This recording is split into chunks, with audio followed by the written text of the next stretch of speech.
Good evening, ladies and gentlemen / afternoon, depending on where you're coming in from. It is Thursday. It's February the 1st. How dare I? 2024. It's another Technical Alpha podcast. I'm actually more impressed that I fucked up the month than I am the year. But here we are. We made it. It's another Technical Alpha podcast. Glad you could join us today. Let me get that all situated. Boom! And here we are. It's another week. We've got more news to discuss, more things to go over, random bullshit to spew. The usual. But before we get started, most important question of the week, Mr. Black. How was your week? It was good. It was a good week. Didn't really do much. Same old same. That's it. I see that, you're, first of all, I gotta turn you up just a hair. I see that, I just saw a tweet, I don't know how old it is, might even be minutes old. Big news for twitch.tv/ used to be Lag TV MaximusBlack, now going over to just MaximusBlack. It only took 11-12 years. And it's happening. It's happening. It's happening. It's happening. I started streaming on Kick as well, and that's going really well. So I thought, you know what? Now is the time, because my Kick one is just MaximusBlack.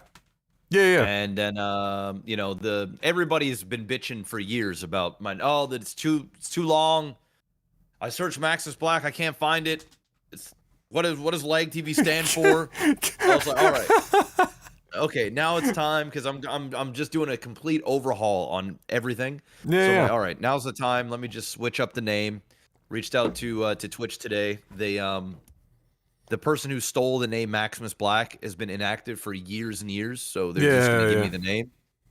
And then they're also gonna reserve Lag TV MaximusBlack for me, so that nobody can impersonate me or recreate the channel or anything like that. So if you try and go to that channel, it's just going to be a nothing burger. So yeah, awesome, awesome. That's it. It's happening. Yeah. It's happening. I can't even remember what. Did you do Lag TV because all the way back then it was taken by somebody? So have they been camping it this whole time? Do you remember? I don't remember. I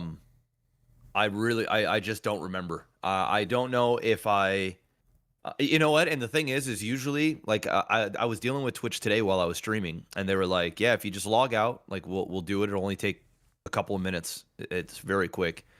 But my account is so old that, like, the back end for my account is completely different than yeah, because it's ancient. Yeah.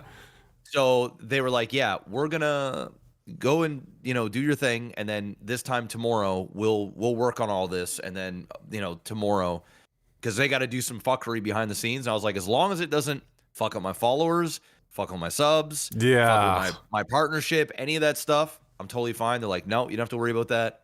It's just a URL change. Everything will still be the same. So I'm like, okay, then I'm down. So.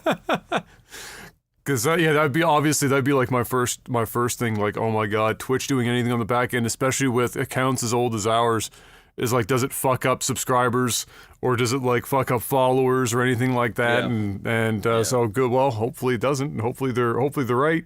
But big changes. It's wonderful. It's wonderful. I've been trying to get my new handle for fucking ages, and I can't. Because I need another 4,000 or 5,000 viewers, and then I'll be able to message Twitch and say, hey, can I maybe? This account's been dead for fucking God knows how long. Yeah. I'm using my cloud. I'm like, yeah. What you gonna do, man? Can I just? It was funny because when I reached out the staff that because I went through like the partnership live chat, and when I got switched over to a different what do we call that department, Yes. the person that was in charge, they were like, dude, I was just watching your watching. stream. Yeah.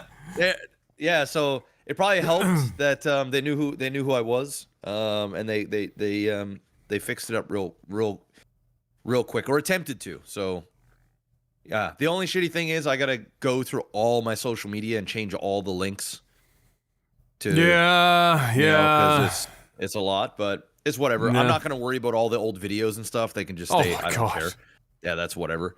But I just have to do a bunch of rebranding, I guess, and I'm doing that anyway, so it's whatever.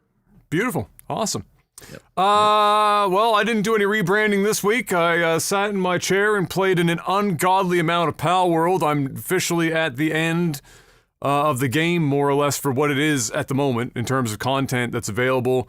There's like, last night we tackled all but one of the what are like actually like bosses, like other POW trainer type things. They're in various towers over the map, various levels of them, and we did all but one. We tried the last one, and we thought for sure, because I mean, we were pretty juiced to the gills, and all the other bosses fell pretty quick. We went there and we got our shit folded like origami.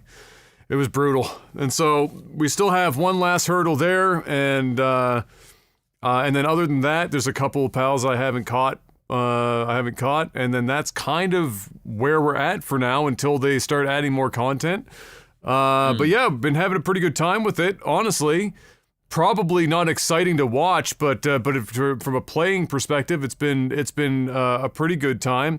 I'm routinely impressed. I have to keep reminding myself when weird shit happens. I'm like, this game is early access. It's been out for fucking 10 days or 14 days. So, give them some time to fix shit. And then last night they sure as hell. Last night they put a tweet out with a quite a lengthy patch notes list for their first real major bug fixing and all that stuff that they released to Steam, and we'll talk more about some of the rest of that in a bit. But first, let's get into our gaming news ahead of that, which is Embracer.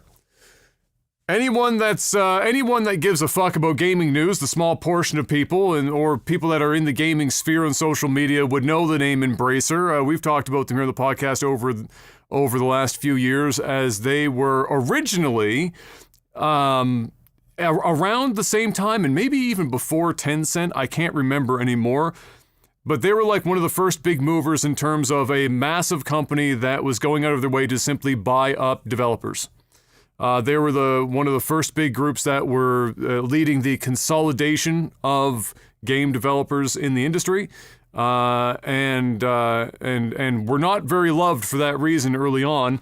And then they eventually got like sort of overtaken to a degree by Tencent, who came in and just bought fucking just a bajillion different places or bought into things, and then Embracer wasn't talked about as much. That being said, they do have a massive catalog of intellectual property that they've been sitting on, and that's exactly what they've been doing, sitting on them. This is a really weird experiment. I don't know what Embracer's endgame was exactly, but they just recently they mentioned that they were like, you know what, we haven't really produced anything in the last couple of years, like games.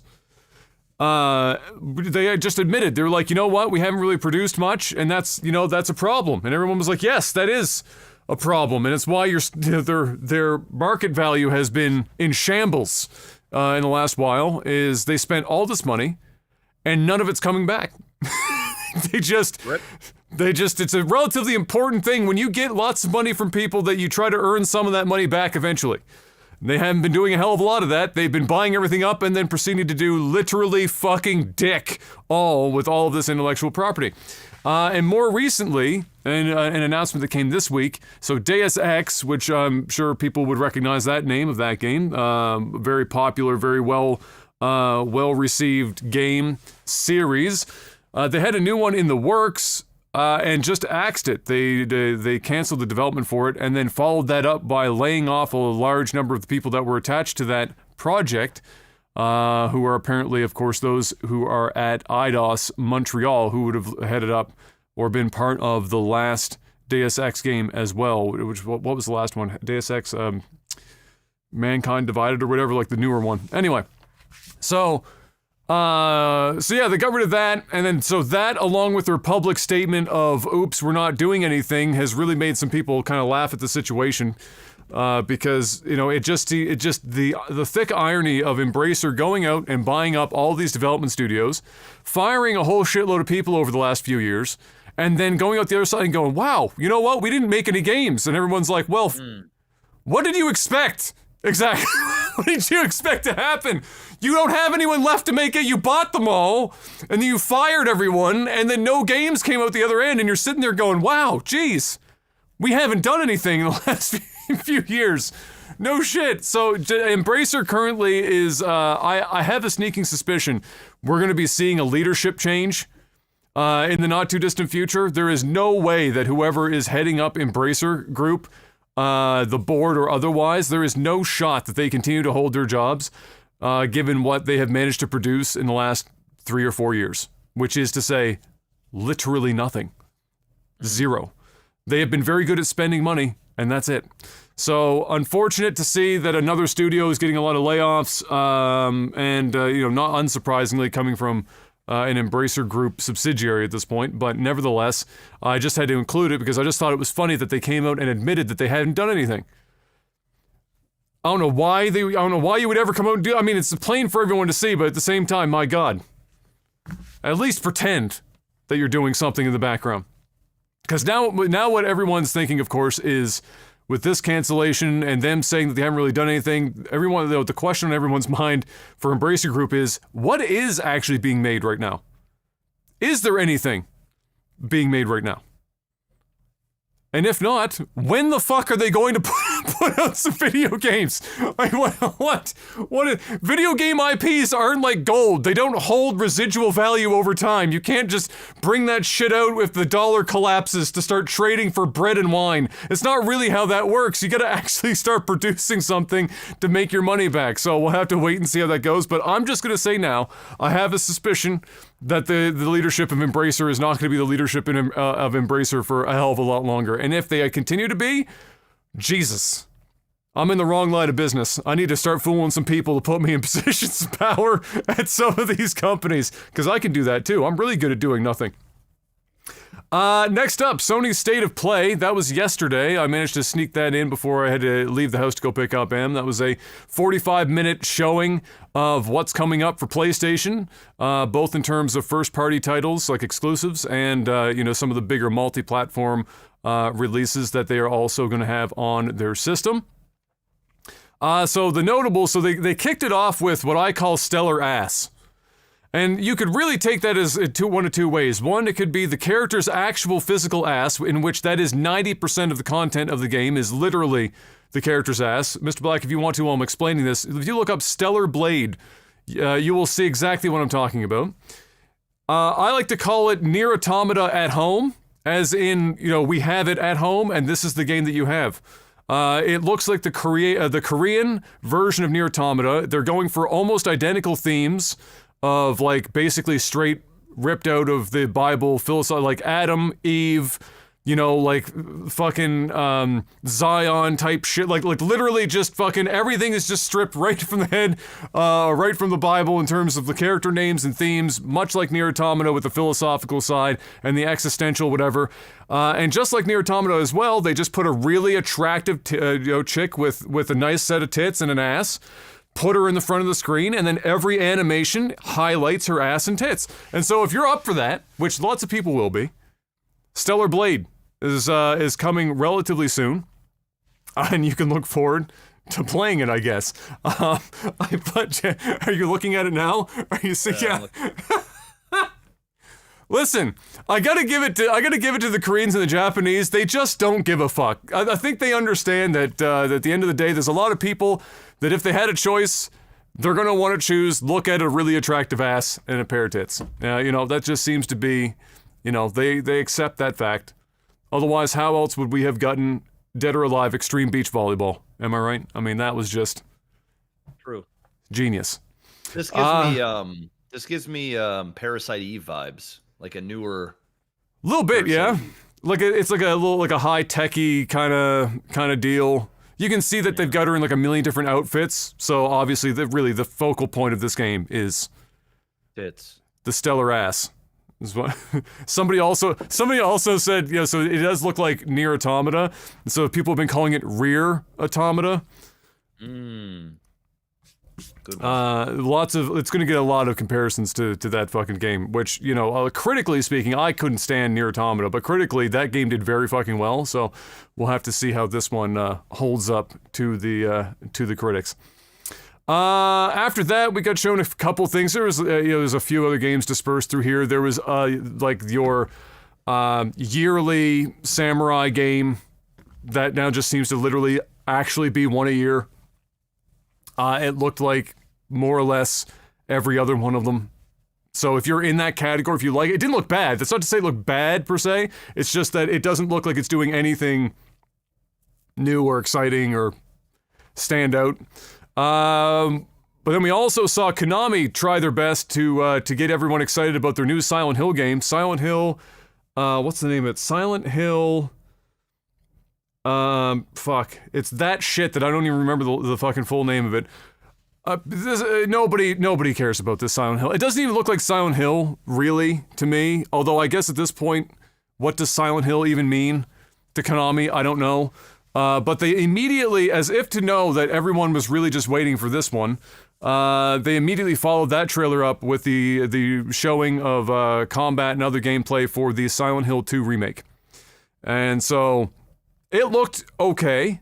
It's not like, you know, in the back of my mind, I knew it wasn't going to be the case because it's Konami and Konami is fucking useless. But I was hoping in the back of my mind, like, hey, we got Resident Evil 2. That remake was fucking fire. And in my mind, I'm thinking, man, if we get the Silent Hill 2 version of Resident Evil 2, I will be a happy fucking man. It is not that.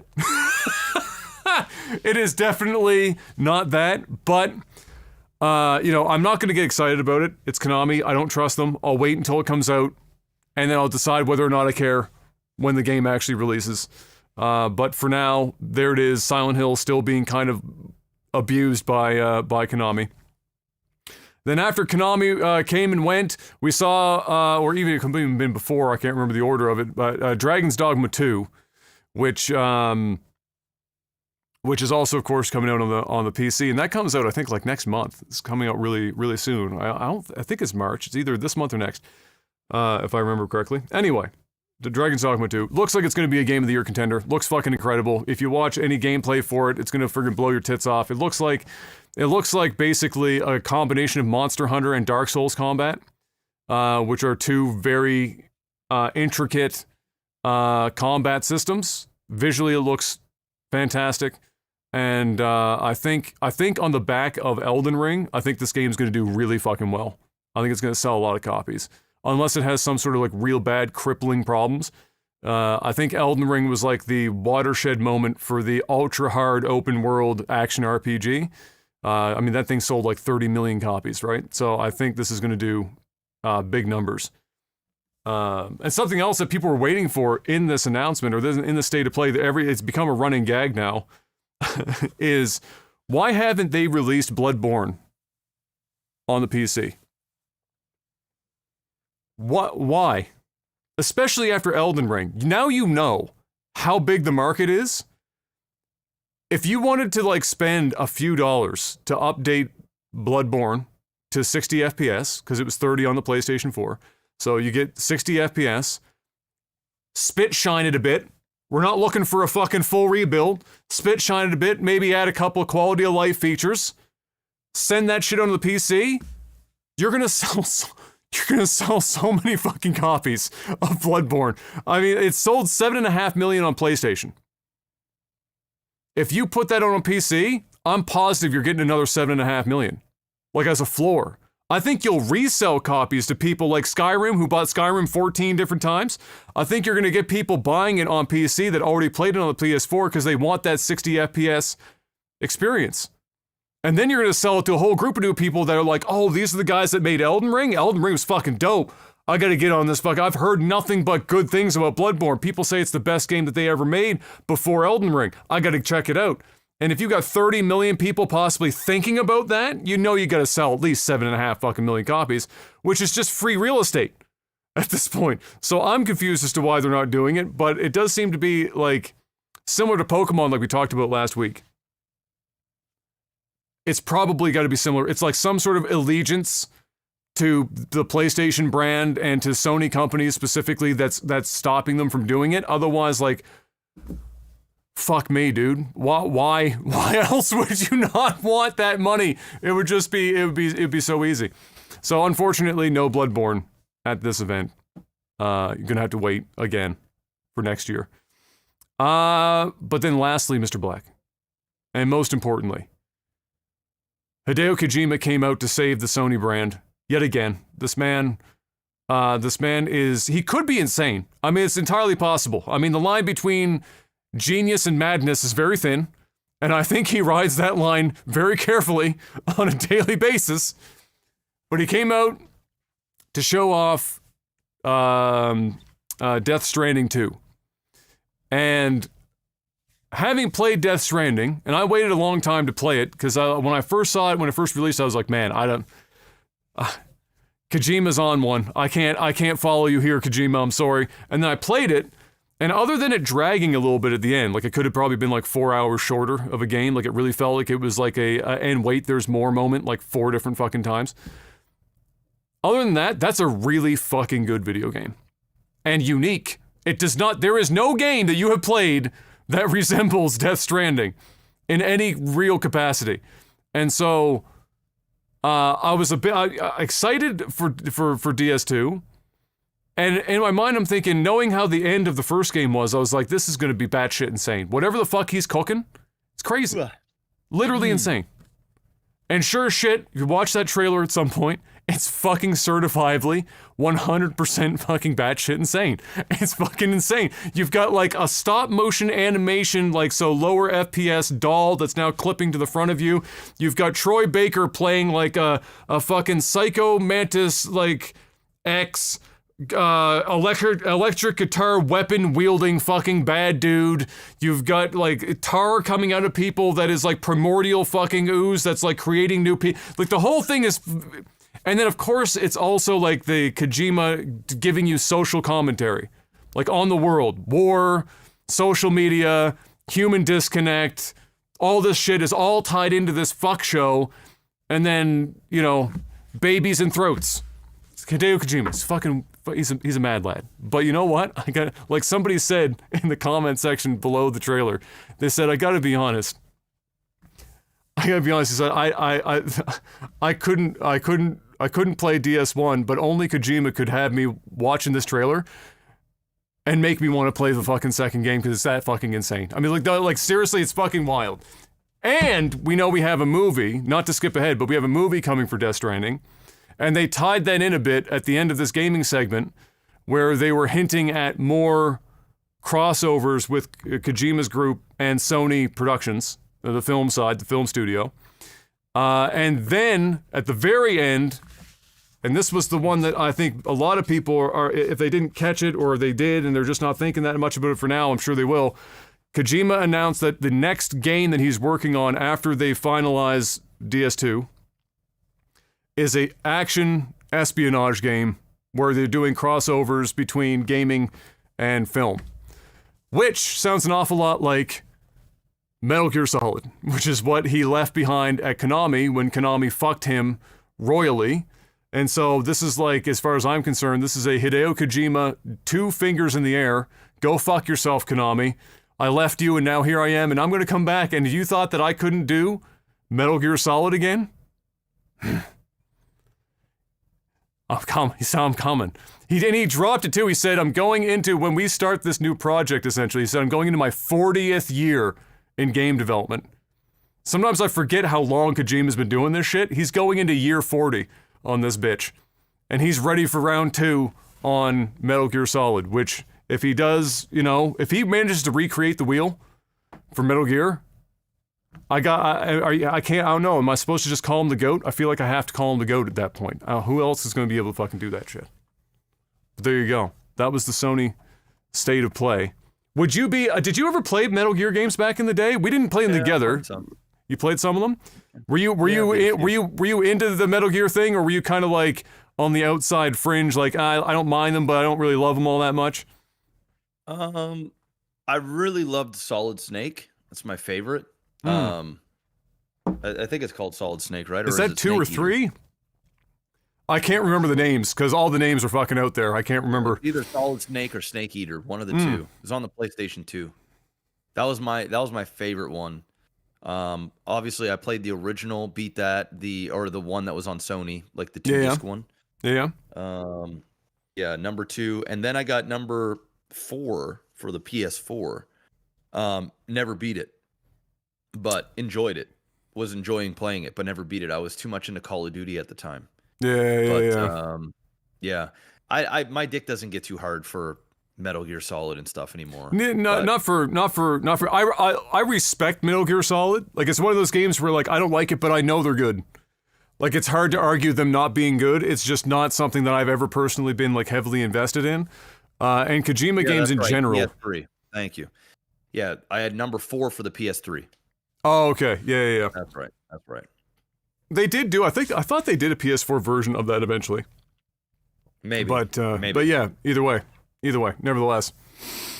So I'm interested in what he calls it, what the premise is, how closely it resembles Metal Gear Solid. Because when you say action espionage, I mean, Jesus, that's literally Metal Gear Solid. So it'll be very intriguing to see where he goes with that. Unless he's doing a James Bond, unless he's doing a Bond one. What the fuck does Hideo Kojima James Bond look like? What the fuck does that look like? I don't know, but that is an action espionage. That's blended with movies and video games. I mean, that's true. And listen, like a lot of people, like Mr. Grimm in chat was saying, he's so tired of Hideo Kojima. Like I kind of understand that to a degree, but like there's got to be yeah. But there's got to be something to it beyond just what we see on the gaming side, because the man has a lot of friends in, obviously, I mean, gaming industry for sure. Everyone reveres the guy, but more perhaps impressive to me in the last, let's say, I don't know, 5-6 years. Well, when he started Kojima Productions, it's that he clearly has the respect of a lot of people in the film and TV industry. And we're seeing that with the people that come to work with him and continue to work with him in his games. And in I'm sure what we're going to see going forward in whatever TV and movie productions that his studio will be invested in as well. And so, I mean, he's working with, we know, Jordan Peele, who is one of the most respected directors right now and writers in Hollywood. And he only just really got started in that aspect, outside of the comedy field. We know Norman Reedus is obviously a huge fan of his. He spends an awful lot of time with Guillermo del Toro. These are all really highly regarded and respected individuals that give him a lot of respect themselves. So my assumption is that, from the outside, it's very clearly it's a lot of madness, but he's also got the respect of a lot of people that other people would respect for different reasons. So there's got to be something going on there. And I know for me, when I played Death Stranding, and like I said, I waited a long time to play it. I just thought at some point I was like, I have to, you know what? I got to know what this is all about, because it's so unique, and that's what it is. It's super unique. And in an industry right now in which everything is so samey, playing that was really interesting. Because normally you have to go hunting for, let's say, indie games, and even indie games have become fairly homogenous in the last 5, 6, 7 years. But this was a really big budget, big name production, and it was wildly different from everything else. And so I might not love everything the man does, but I have to respect it, and he doesn't give me much reasons to not respect it, at least for now. And so yeah, I do. I look forward to DS2. I look forward to seeing what a Death Stranding movie or show, as we know, is coming. I'm interested to see how they convert that, to that format, because Kojima's a huge movie buff, and so I would imagine that it's also going to end up being pretty damn good. But we'll have to wait and see on that.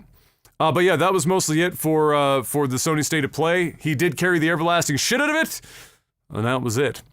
Next up, Palworld has officially crossed the 19 million player mark.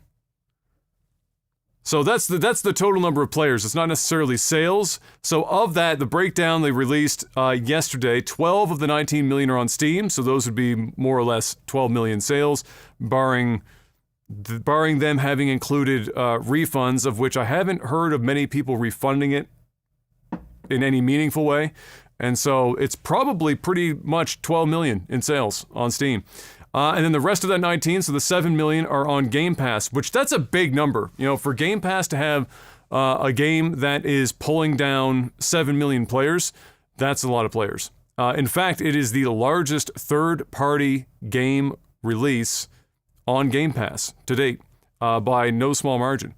And so, big shocker, obviously, for lots of people. Even bigger shocker, as we talked about last week, that Sony passed up on Palworld, and there's not even plans right now that have been publicly announced to get this game that I'm aware of onto PlayStation. I'm sure they would like to in the future, perhaps, but there's been nothing. And so this is like it's a win for Xbox, but like unintentional. Like that, I don't think there was, to my knowledge, any backroom deals or whatnot. Maybe I missed on Xbox paying them to keep this on the Xbox for a period of time, but I don't recall anything ever being talked about in that regard. And so, just an unintentional dub for the Xbox team. And as such, it was announced also, I believe yesterday, that the Xbox division is giving them a substantial amount of support to help get the game up to date, to get it closer to being in line with the Steam version. Because as anyone, if when you're releasing patches and whatnot to the consoles, there's a certification process. It's a lot more work, a lot more time, has to pass through a bunch of hoops and checks and balances before it gets released. Where on Steam, it's just kind of up to the developer. If you're going to release this patch and it breaks everything, that's on you. So with that, Xbox is now providing a lot of extra services and whatnot for them, engineers and resources to help them bring the Xbox version faster up to parity with Steam. And because they've got a huge success on their hands. A lot of people on Game Pass, number one game on Game Pass. So they have to give it the red carpet treatment, and that's what's happening. So they also did, as I mentioned, a big patch at the beginning of the podcast here, a big patch that addressed a lot of issues, including some of the biggest issues, like the save corruption issue, amongst a myriad of other issues that some small and large. And so they're on it, and just an enormous success. I don't know. I don't think there's been a success like this in a hot minute. I think the last time a game kind of came at a left field like this in the PC market and really took over was probably PUBG, which coincidentally is still the owner of the highest concurrent count at 3.2 million. I think this one topped out at 2.2 or 2.3. Palworld, that is. And so, it goes to show just how big PUBG was at the time. But yeah, big success, doing big numbers, and now getting a lot of support from the side at Xbox.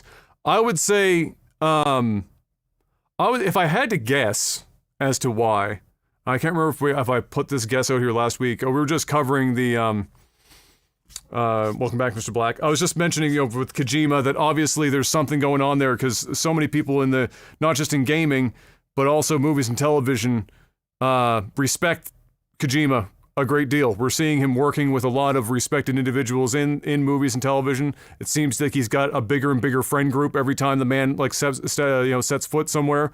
And so there's got to be something. There's a method behind the madness that other people are also getting behind. And then we're just talking about Palworld's success, where they have now 19 million players across both platforms, 12 million on Steam, so that's more akin to just raw sales, 12 million, and which means they're still tracking almost 1 million a day at this point.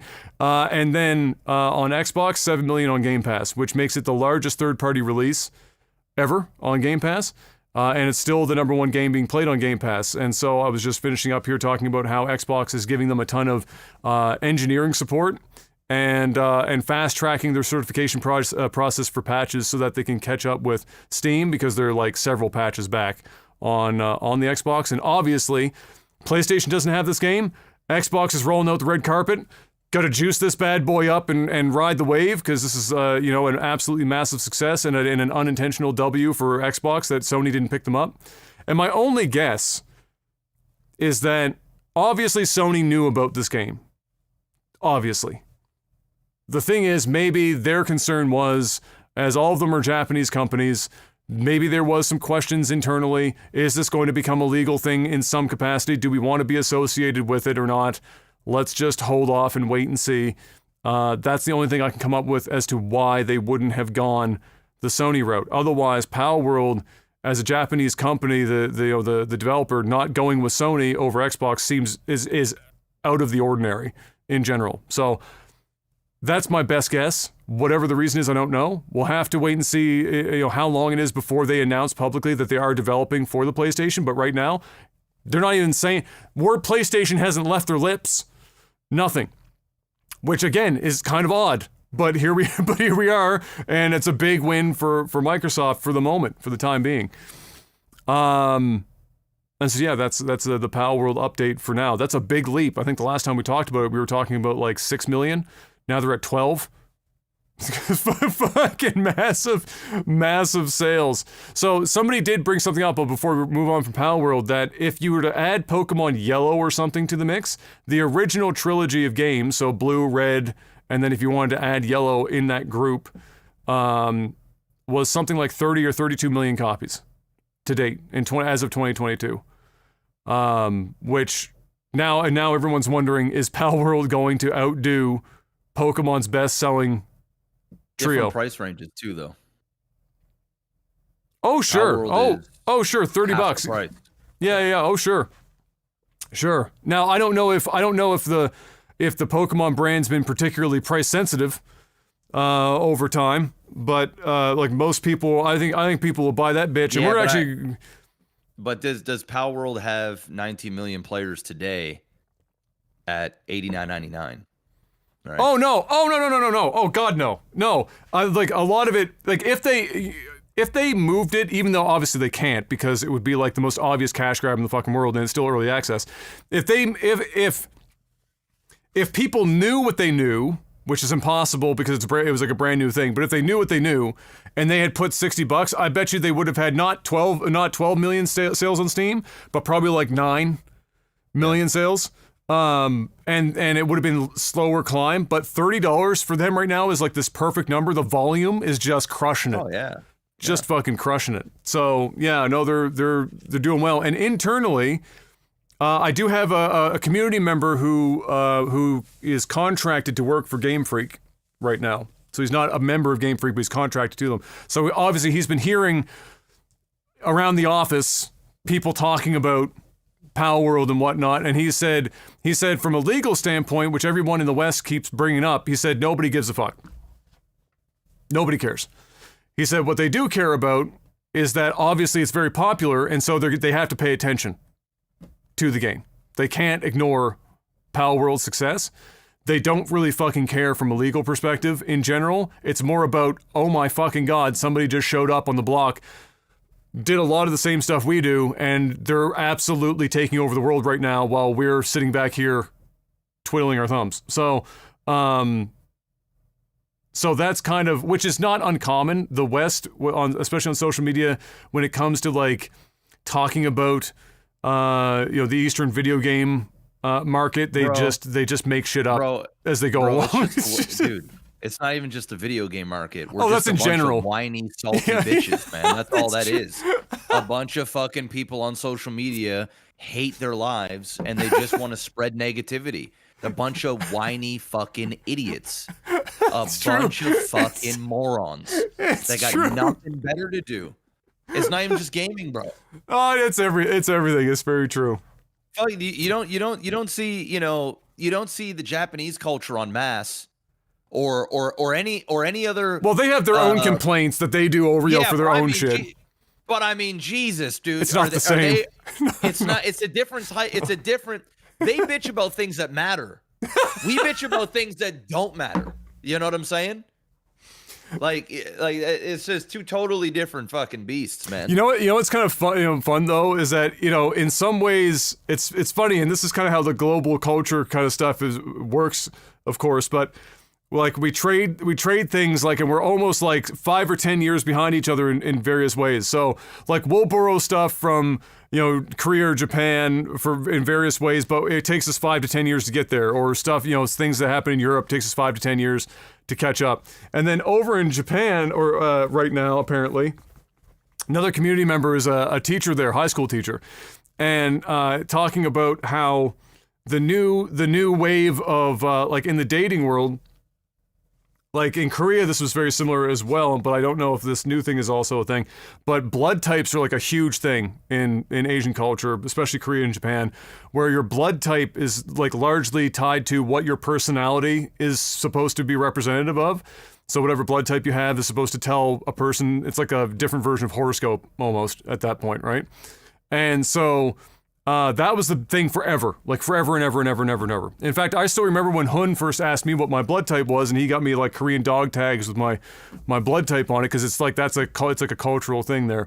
But now, remember back in like 2014, 2015, it even might have reached back a year or two before that. Remember when you might even not even recognize it by the name, but remember when on the internet the Myers-Briggs personality test was like fucking massive and everyone was doing it, and they had like the INFJ or the fucking NTF, whatever the fuck, all the right. So that was like a big thing, but almost 10 years ago now.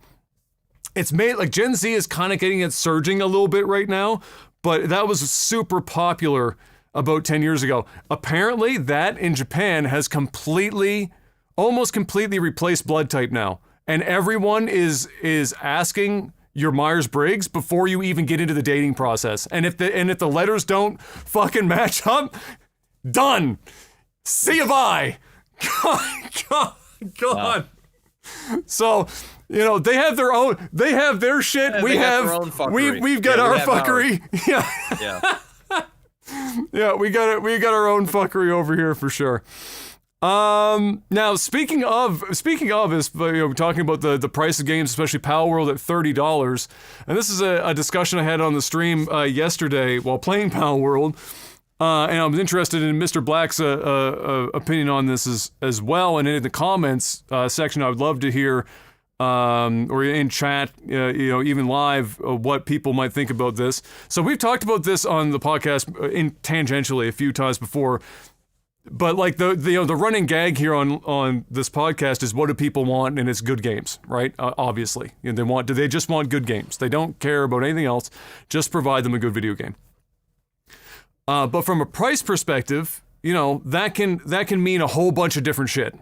And as we're moving into this new era of the price of games changing pretty dramatically, in short step, some of which because it was like 30 years and games didn't change in price for like 30 years, and now we've got all this inflation, and so Sony was the first to move. We went from 59 US to 69 US.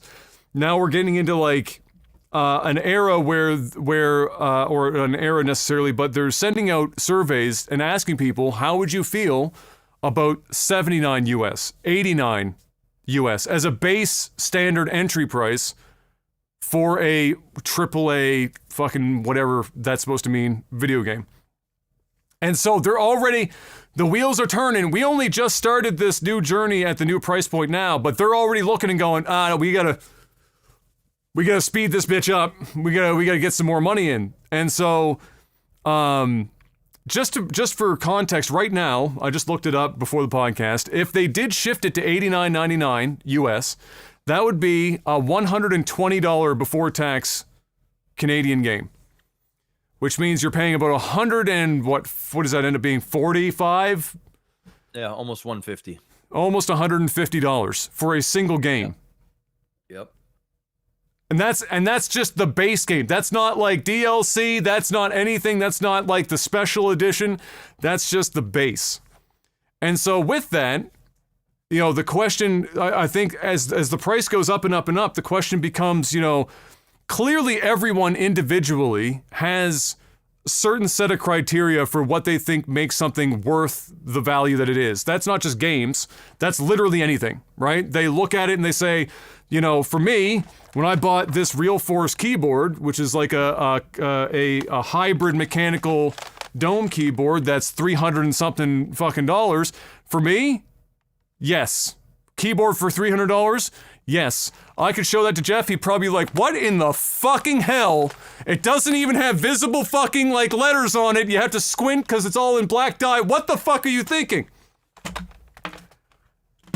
And so everyone has their own subjective, you know, list for any given thing as to what makes something valuable or not, or worth the price that they charge it, right? Like we make the pun about Starbucks and a cup of coffee and all this shit, right? And we make fun of it because they are so goddamn expensive, but for obviously there's a ton of people that $7 for a coffee is perfectly reasonable, and so they just go and fucking spend that $7 on a coffee 3 times a day. So, so the question I raised was, you know, within any category, and this one being gaming specifically, there's lots of subjectivity to it as to whether or not somebody buys it. However, there must be, if you took all of the subjective stuff and put it in and listed all those things in a big fucking like chart, or not even a chart, but like that's organized, and then you sifted that shit through, you'd probably get like a core, you know, a lot of overlap of like a core set of things that you could call almost objective because so many people put that stuff in their list of importance that they become like a floor. You know, this is what we have to meet as a game that's going to charge $90 US for the majority of the market to say, okay, I will buy this video game, right? So it's not all subjective in my opinion. I think there is some objectivity to it because in a market where you could spend, let's say, we talked about GTA 6. You could spend $120 on GTA 6 and a lot of people wouldn't even bat a fucking eye because it's Grand Theft Auto. You know what you're walking into. But at the same time, somebody could release a just above indie game, B-tier, 6-hour long experience that's like not super polished, they didn't have a lot of money or whatever, and they're charging the same $89.99. Yep. Both of those have to hit some floor, and then the rest of that is kind of like on a person-by-person basis. So my question is, and I'm very interested in what some answers might be, but what do you think some of those things are? Like because how do you convince somebody right now, Mr. Black, if let's say in 2 years we move to $89.99 US, how do you convince somebody to buy the average video game, not a GTA 6, but what is the pitch for a game to try to sell you at 120 Canadian? What do you think the core aspects might have to be, like their benchmarks to hit before you're even hitting the, oh, I like this genre, or I like this developer, or whatever, you know what I mean? Like, what do you think that might represent? Because I think it's a very interesting topic as we get this expensive on a per game basis. I don't know, man. I don't think that there's one answer for this. And I think it's individual. I think it's an individual thing. Obviously there are perimeters in which you like can't commonalities or something. Yeah, exactly. You can't go off the rails, right? But at the same time,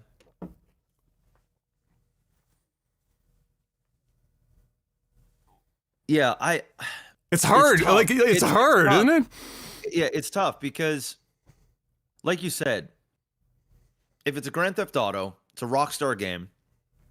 People know what they're getting. They're going to spend the money. Some of, like, I would say probably 98% of the people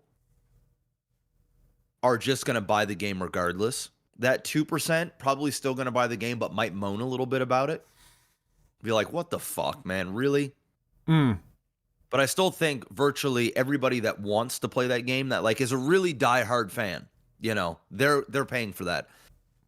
And they can do so comfortably because, or not comfortably, but confidently, because they know they're getting, Rockstar just has the track record. You know you're not getting burned. Like, yeah. It would be, they're just not going to fuck this up. They're just not going to fuck this up. You know this, I know this. They're not going to fuck that up. But you get to other games like, say, an Assassin's Creed or a Halo or, you know, these other games that have a big name, but they don't have the best track record. Some are good, some are bad, some are in the middle, some are forgettable, some are amazing. And I think this is the part where the games, these developers or these distributors, this is where they can lose money, because what they're doing is they're almost playing Russian roulette with their buyer, and one that they're already trying to win over. So like if you're already trying to win somebody over and then you're slapping on an extra $20 on top of trying to win them over, it's like, hey, I know the last installment really wasn't that great. The next one, I promise, is. Oh, and also it's more expensive by 25%. That's where you might have people to say, okay, either fuck you, now I'm actually done, or they could say, you know what? It is what it is. I'm going to buy it. I'm going to try it out. You've got your diehards that are going to buy it regardless. And then you've got the ones that are like, let me wait. Let the game come out.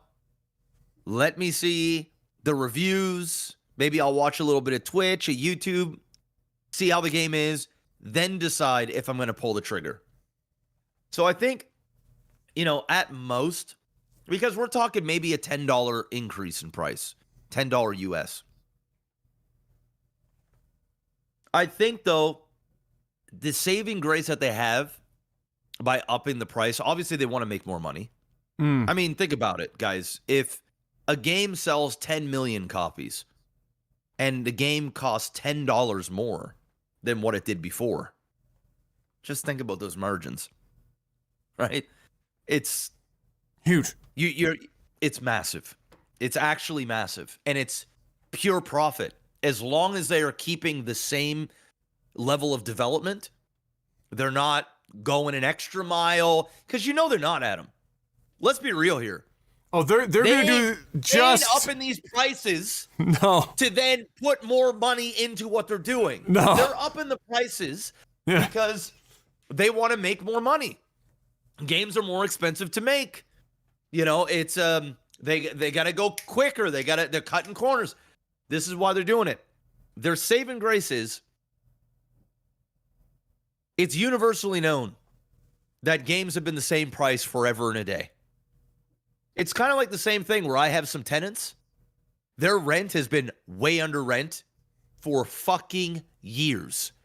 And I'm talking to the point where if you ask them, hey, how much you pay for rent?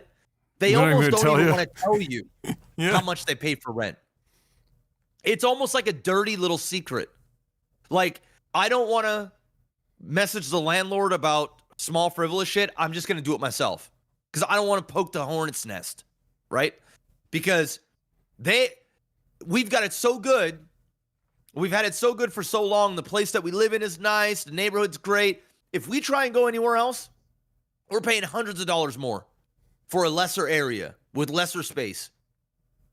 The video game scene is almost like that, where we have been in the same money for games since I can remember. It's only recent where we started paying more.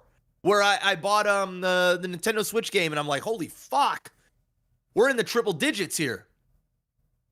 So I think universally, because it's been the same for so long, there's got to be a level of understanding from the consumer where they go, you know what? Inflation, everybody's food prices are going up, gas is going up, rent and mortgage interest rates are going up, people are getting laid off, the economy goes into a recession.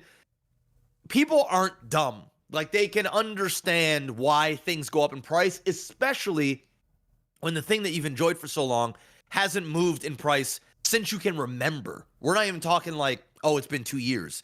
We're talking like a decade, 2 decades. I remember being 14 years old and buying my first game with my own money from shoveling snow. And it's the same fucking price as what it is, not right now, but just a couple years ago. It's virtually the same. It's virtually the same. And money is worth a lot less now than what it was, 23 years ago. I'm old. So, I think there's a level of understanding.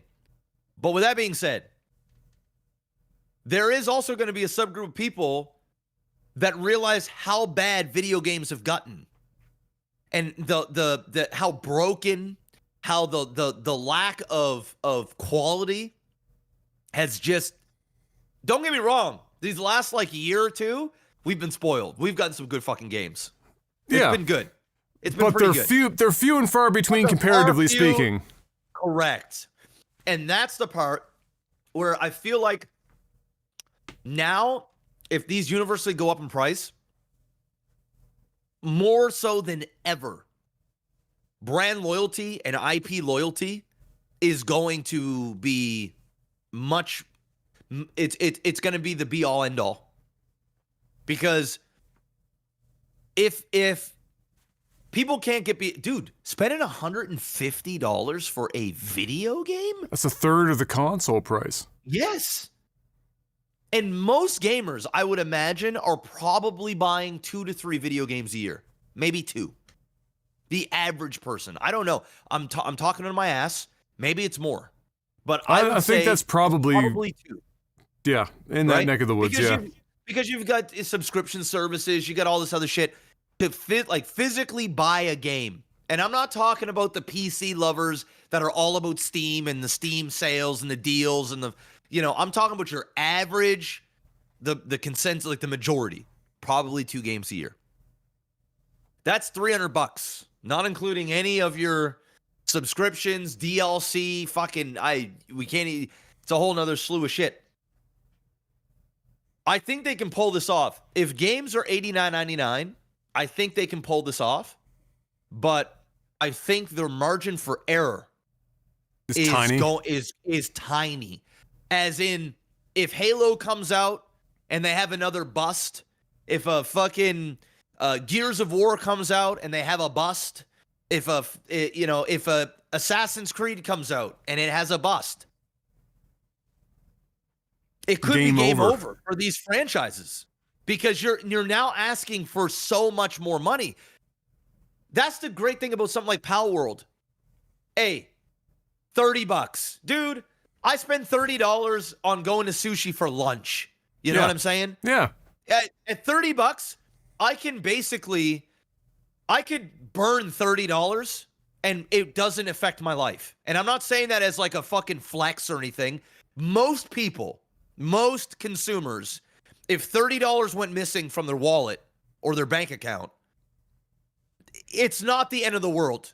It's to some it might be. Don't get me wrong. I'm not. I understand. Yeah. But you know what I'm saying. Yeah. You can take that risk. But you burn 120.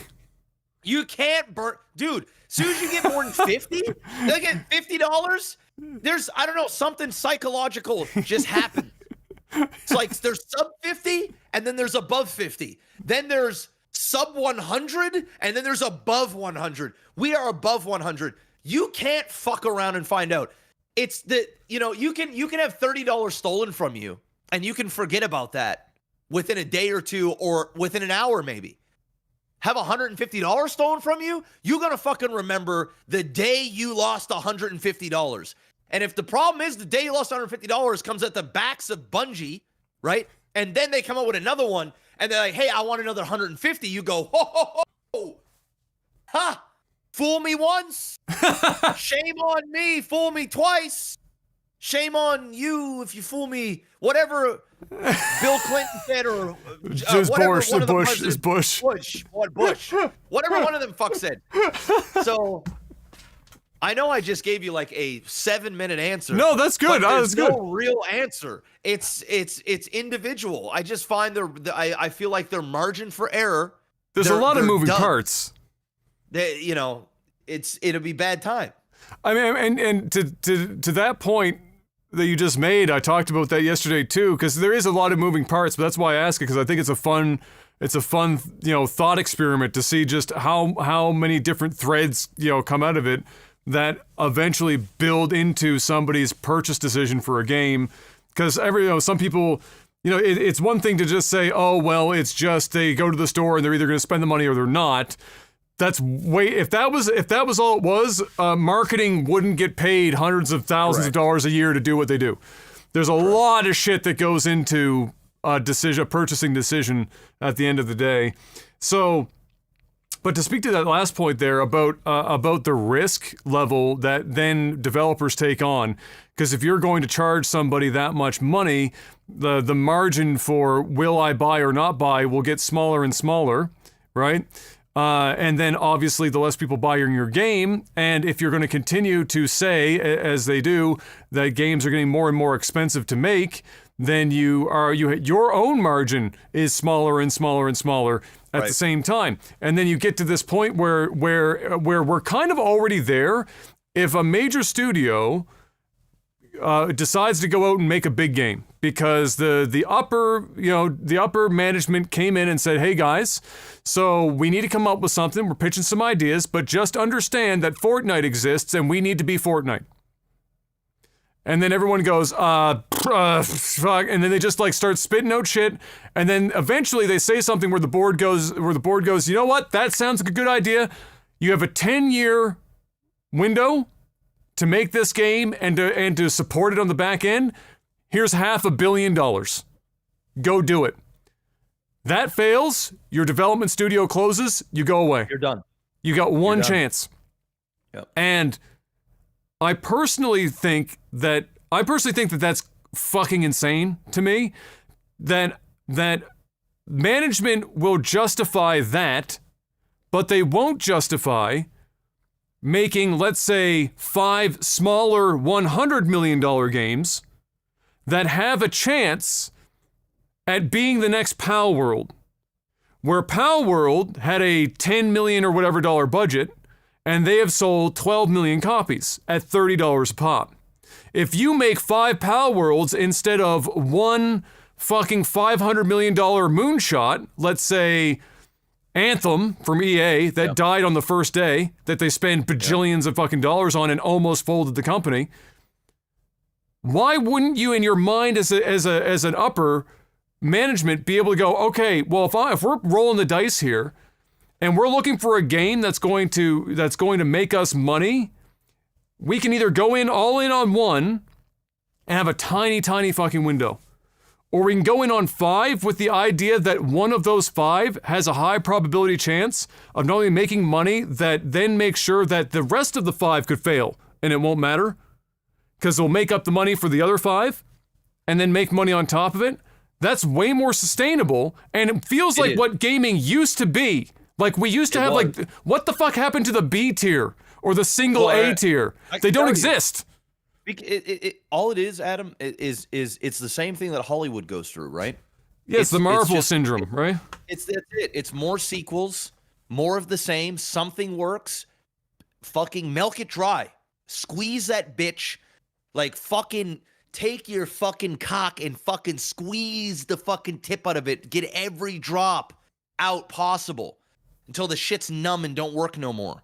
That's pretty much where we're at. They have this, not only do they have to convince shareholders, the other thing is there's a lot of fucking morons at the top of these companies that only care about one thing and one thing only: profits. And they were brought in from outside of the gaming. They don't actually like three of them game. Correct. They don't know anything. Correct. And that's the issue. The issue is they think that this is the formula. And because they have a level of success already, they don't want to fuck with the formula. They don't want to take $500 million and go make 5 Palworlds. They'd rather take $500 million and say that they're making the next big fucking thing over the next decade, and everybody needs to fucking check out what's going on. It needs to be an event. It has to be this big. More money means better, right? Well, no, it doesn't. It doesn't mean better. More money just means you're just going to spend more money on frivolous, dumb shit when you could have made more quality. Now, sometimes you got games like Grand Theft Auto 6 where billions of dollars come into play and they actually make it work and they actually use their time. But these games are in development for over a decade. And I mean, we're talking some next level shit here. They put out one game every fucking 5 to 7 years. That's what you get. This is it. And you, not even from the same IP. Well, we're talking different IPs. So you get in a game like once every fucking half a decade if you're lucky. We're talking once a decade or longer. Which used to be like 4 years used to be like the, oh my God, this was a development cycle. Yeah. Right? Now it's like 8 years. So that's the reason why you don't get a bunch of these things. This is literally what A24 does. I am obsessed with A24. The in the movies, in film the studio. Film studio. Everywhere, everything everywhere all at once and all those. Yes. They take original ideas with very talented people that normally wouldn't get the green light to go and make a Hollywood movie because they only want more Marvel garbage. They because it's the same syndrome that the gaming industry has. They only look at it one way. That's it. And it doesn't matter how successful A24 is or how successful Palworld is or any of these others indie developments. It doesn't matter because they still look at these guys like they're lesser than, like they got lucky. The thing is, though, somebody like A24, now they're just getting consistent. Now it's just like hit after hit after hit, profit after profit after profit. Yet you got Marvel, loss after loss after loss after loss. Then you've got Disney, shit after garbage after, I mean, it's just nonstop. You do this enough, eventually, somebody's going to wake up on the other side and go, okay, maybe we should start fucking switching it up. Problem is, there hasn't been enough indie developers that are making a large commercial splash.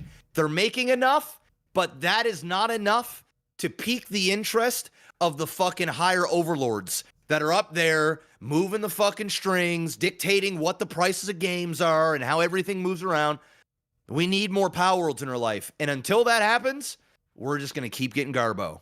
This is guaranteed. And in terms of the garbage thing, just my last thought on this that I ended on my discussion on my stream too, was like the concept of how much people are willing to put up with shit in certain ways. So for example, if you go and buy a car, if you went out in the 80s and you bought a Ford Pinto, you quickly discovered that you did not want to own a Ford Pinto because if you bumped the rear end of it, the motherfucker caught on fire because of the position of the gas tank. Now, that's bad. People aren't going to put up with that. Even though it was a budget car at the time, people aren't going to fucking put up with that shit. They're just not going to buy it, and then that car goes away. However, in gaming isn't a necessity in the traditional sense, like a piece of transportation is, depending on where you live. Gaming is escapism, like movies, books, whatever. And because it's escapism, and because lots of people, especially in the last few years, are more desperate than ever to get, to have escapism from their day-to-day lives. They're willing to put up with a lot of shit, especially if they have any tie, as you were mentioning with IP strength, to something from a nostalgia perspective or otherwise. And it's their main way of escaping the world. Go play a game for a while. So when you get into that situation, what it means is that it allows for games that wouldn't normally sell shit to sell a lot of copies, because that's all that's there. If everything is shit, nothing is shit. Man. It's comfort food, and it's usually most comfort food's garbage. And so when people, when you know, a producer or something will sit up and say, well, you can call this shit, but look at how many game sales we had, and look at how many sales of this one did the year before, and all this shit and whatever. It's because there's no other options. You're winning by default. They're not buying your game because your game is good. They're buying your game because it's escapism, and their options are so limited that they're buying your game. So it's kind of like it's another component to it, whereby if everything is shit, nothing is shit, and so the they also game need to be careful because but they need to be careful that if they raise prices too much, people are then going to start going, you know what? Maybe I should get Game Pass. Maybe I should go ahead and get this other, this other thing, because at some point, right, something's got to give. Something's got to give at some point. Do I think $89.99 US is that point? I don't think that's the point yet. But another one of these hikes on top of this one, if this happens, we're there. Because we're getting to the point now where $150, my friend, is a lot of fucking money. Dude, I went to the gas station this morning on the way to the gym. I fucked up big time because yesterday I was like, all right, I should get gas because I know it's going to go up. 7:30 in the morning. Yeah. No, it's not even the money. But at 7:30 in the morning, it's going to be cold as fuck. Oh, it's going to be packed. I'm not going to want to get out. Yeah. Right? So I fill up my truck, right? Cost me what was it today? I think it was like $151 or $152. Bro, every time I pump that bitch now, it hurts.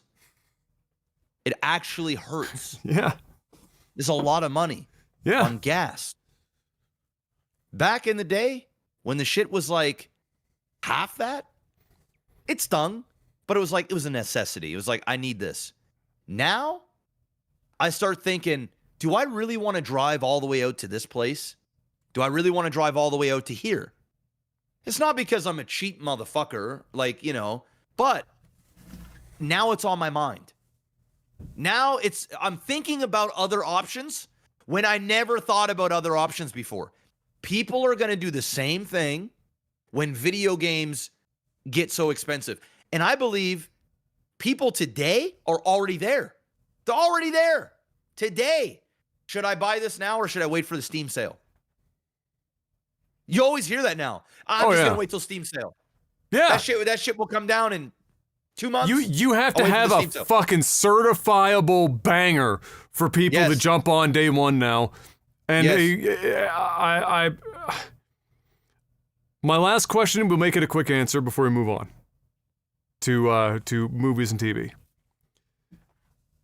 Do you think that, and I guess you could look at this in movies as well, to a degree, collapse is the wrong word, but do you think that let's use the word recession, but not in an economic way, but do you think there's going to be a pullback in AAA gaming and movies because it's no longer sustainable to keep running it up the way that they have been trying to run it up on the backs of one or two successes that happened before, and now they're moonshotting every time? Do you think that's sustainable, or do you think that a clawback has to happen, whether they do it intentionally or whether it happens naturally? You talked a bit about indie movies like A24 starting to get attention because of consistency.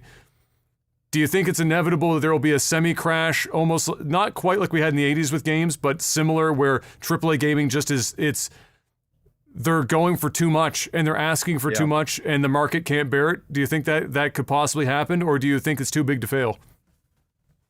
Well, I think it's too big to fail, but I don't think it's too big to get punched in the mouth. Yeah. You know what I'm saying? Yeah. Like, I think they can bleed. Yeah. Do I think it's going to be killed? No. No. Not the There's death just of no the way. industry. No. Yeah, it's not the death of the industry, but I do believe that they can get roughed up in the fight. And the number one way to get their attention is in their wallet. Enough people stop buying these games or enough outrage. I ain't paying $150 for this hot garbage. Fuck you. Eventually, they're gonna sit down. I mean, the gaming industry as a whole, it's not just the gaming industry, but a lot. People are just getting laid off like crazy, man. There's already blood in the streets. Yeah. There's a lot of blood, and there'll be more. So, now you want to raise prices. You got less talent, less people working. The only thing that you can do right now is up your quality. Slow the fuck down a bit. Make great games. And then you can set whatever price you want to fucking set. If you're Rockstar right now, you're laughing. If you're Ubisoft, you're shitting your pants. Ubisoft's been shitting their pants for a hot minute. You're shitting your pants. There's already a turd in there. I mean, and not only that, if the majority of AAA games go up in price, and then you've got like Assassin's Creed that I know I'm picking on Assassin's Creed today. It's an easy one to pick on. Generic garbage. They do roller coasters. Some are bangers, some are right. Yeah, exactly. Let me switch it up and go with Far Cry. There you go. Let's go Far Cry. That's also Ubisoft. They're in shambles right now. Ubisoft. Same thing. But I'm just gonna switch IP. Say you're Ubisoft, and you've got one of these shit tier Fallout or whatever what is it, Fallout or Fall whatever the fuck it's called. Yeah. Far Cry. Far Cry. And you come out with some hot garbage, and you want $150 for your Far Cry 9, which is like a carbon copy of the last one. Yes. Same shit. Literal same games. Literally Assassin's Creed skin. You're fucked. You are fucked. And the thing is, if you go, you know what? Rockstar, Blizzard, or Activision, whatever. The ones that make the game that you beat there, the D&D game. Oh, the good one. Yeah, Baldur's Gate 3, Larian. Larian, who are kind of like they're independent, but they're doing well. Yeah. So let's go with some quality games here, right? Yeah. I know I threw Blizzard, Activision in there, but let's assume it's still. Let's pretend. Yeah. That they're still good. So you've got these games. Now, if all of them are charging $89.99 US, and you are Ubisoft, and you go, hey, guys, we're staying at $79.99 or $69.99. Now you don't look like a AAA title anymore. Just from a money standpoint. Fuck the game.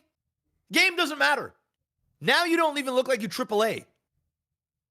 Once the precedent gets set, there ain't no reverting, bro. The only ones that can go cheaper are the indies. The non-AAAs. They can fuck around and find out all they want. They want to go $14.99? You want to go $29.99? You want to go $39.99? You want to go $49.99? You want to go $9.99? You want to do a fire sale 50% on Palworld next week? Go for it. You do whatever the fuck you want to do. Problem is, Ubisoft, once everybody starts moving up, the pressure's on for you to start making quality games again. Same with you, Blizzard, because people are going to start talking with their money. And you can't leave the price where it was before. Oh, you know what? It doesn't even matter. Even if you come out and you say, guys, I know it's industry standard now for AAA titles to be $89.99, but we're going against the grain. We're staying right where we're at. Champion us. Yeah. People are going to go, oh, that's great. Problem is, you look like, because your games aren't good, when it comes out, you know why you don't want to charge people? Because your games aren't AAA anymore. Your games are garbage. Which means now you're not even going to fucking sell like you even used to sell before. You got to keep up with the times or you're going to get left behind. So some of these developers, they're going to be shitting their pants. Because if they do not up the quality of the games, they don't have to be longer games. They don't have to be, they don't have to reinvent the wheel every fucking time you come up with a... People just want good games. Just a fucking good game, bro. And they're gonna give you the money. So anyway, I digress. It is something you touched on there, and something to keep in mind is that as a consumer, they will never pass on any savings to you ever. Nope. They fire 30% of their workforce so that they have like way less fucking payroll. You ain't seeing any of that.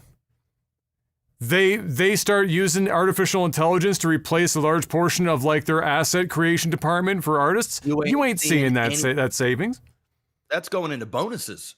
They stop selling physical games so that they don't have to go through all that physical copy production and everything else, and they're just selling it online. You ain't seeing a lick of that money. shit. You saved $0. Zero. All that's going directly to their pocket. In fact, some of them are even cheekier with it. Some of them will give you bonus stuff for buying the digital version. Digital Deluxe. Over the physical. Digital Deluxe. Here's Digital a wallpaper Deluxe pack. What? You're going to give me the soundtrack? Woo! Is that supposed to be my fucking I don't get physical media. I get the soundtrack that I could have listened to on YouTube. Man, fuck off, bro. It's true. It's time to move on to... Actually, no, it's not time to move on yet. It's time to do a little bit of our own. We're not passing any savings on to you. We're passing on our sponsors. Mr. Black, let them know.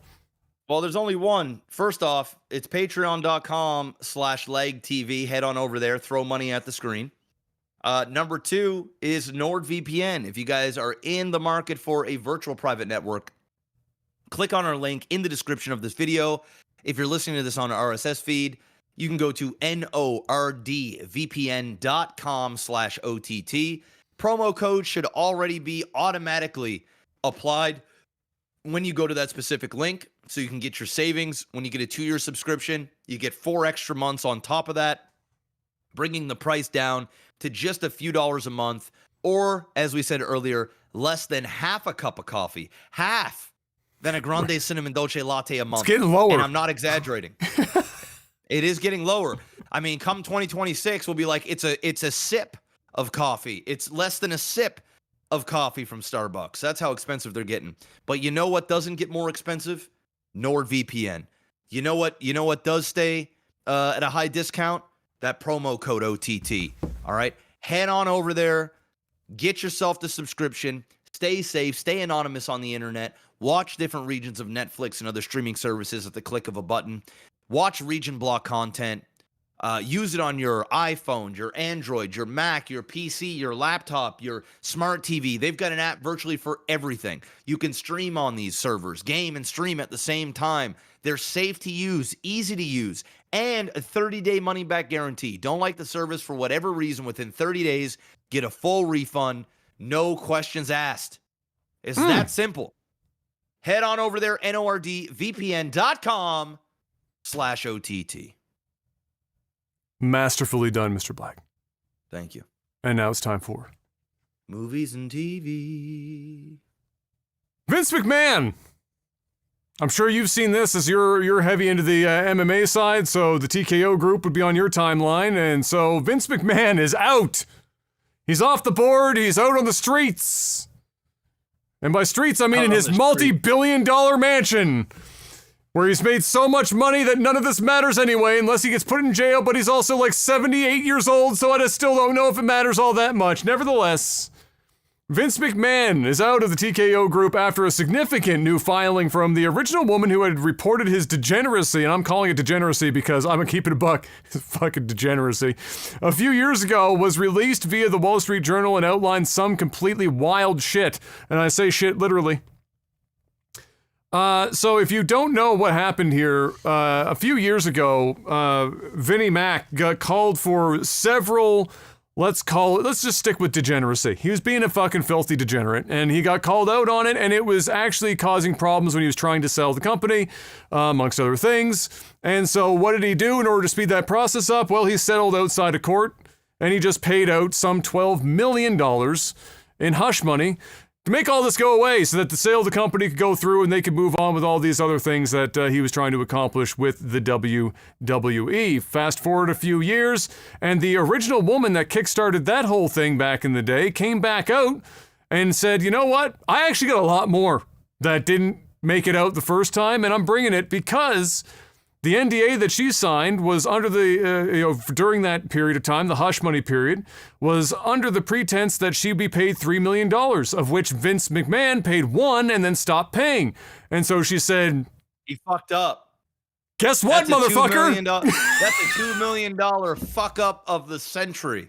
I mean, Bruh. I'm happy he didn't because he's a dipshit, but at the same time, bro, how much is this man worth? Vince McMahon. Yes. Bro, you fucking. Remember when I said I could burn $30 and it'd be like whatever? He could burn that too. $2 million is like, dude, it's literally nothing to him. What are you doing? He Pay fucked the up. woman. God, crazy. He fucked up. So this is like a 60+ page fucking document. I mean, this shit is fucking in depth. I haven't read the whole thing, obviously. That's a lot of reading. That being said, I've watched a number of wrestling podcasts and stuff from people who did read the whole thing to see what they were saying about it. And obviously, people that worked with Vince McMahon over the years, and it's interesting to see them talk about, how much, whispers behind the scenes over the years that they heard about. Whether any of this was like seemingly something that was more of something that happened only in the last like 10 years, or was this something that he was involved with 30 years ago? When did, all these things. I was interested in that because Vince McMahon's always had like fucking toilet humor. I mean, if you go back and you watch the WWE Attitude Era and all this shit, I mean, he had a segment where Kane was fucking a woman's would-be corpse. I mean, that's where he went on that one, and then he had to do like an interview where he had to defend that fucking scene, and it was just like, what are you doing? You can't defend that, bro. Be serious. Come on. So this man already had like some interesting humor, which typically means that he had he was a little playing it fast and loose, possibly in other avenues in life, and apparently that's what it was, happening. So the document outlines a ton of stuff. It has text messages in there that are fucking wild.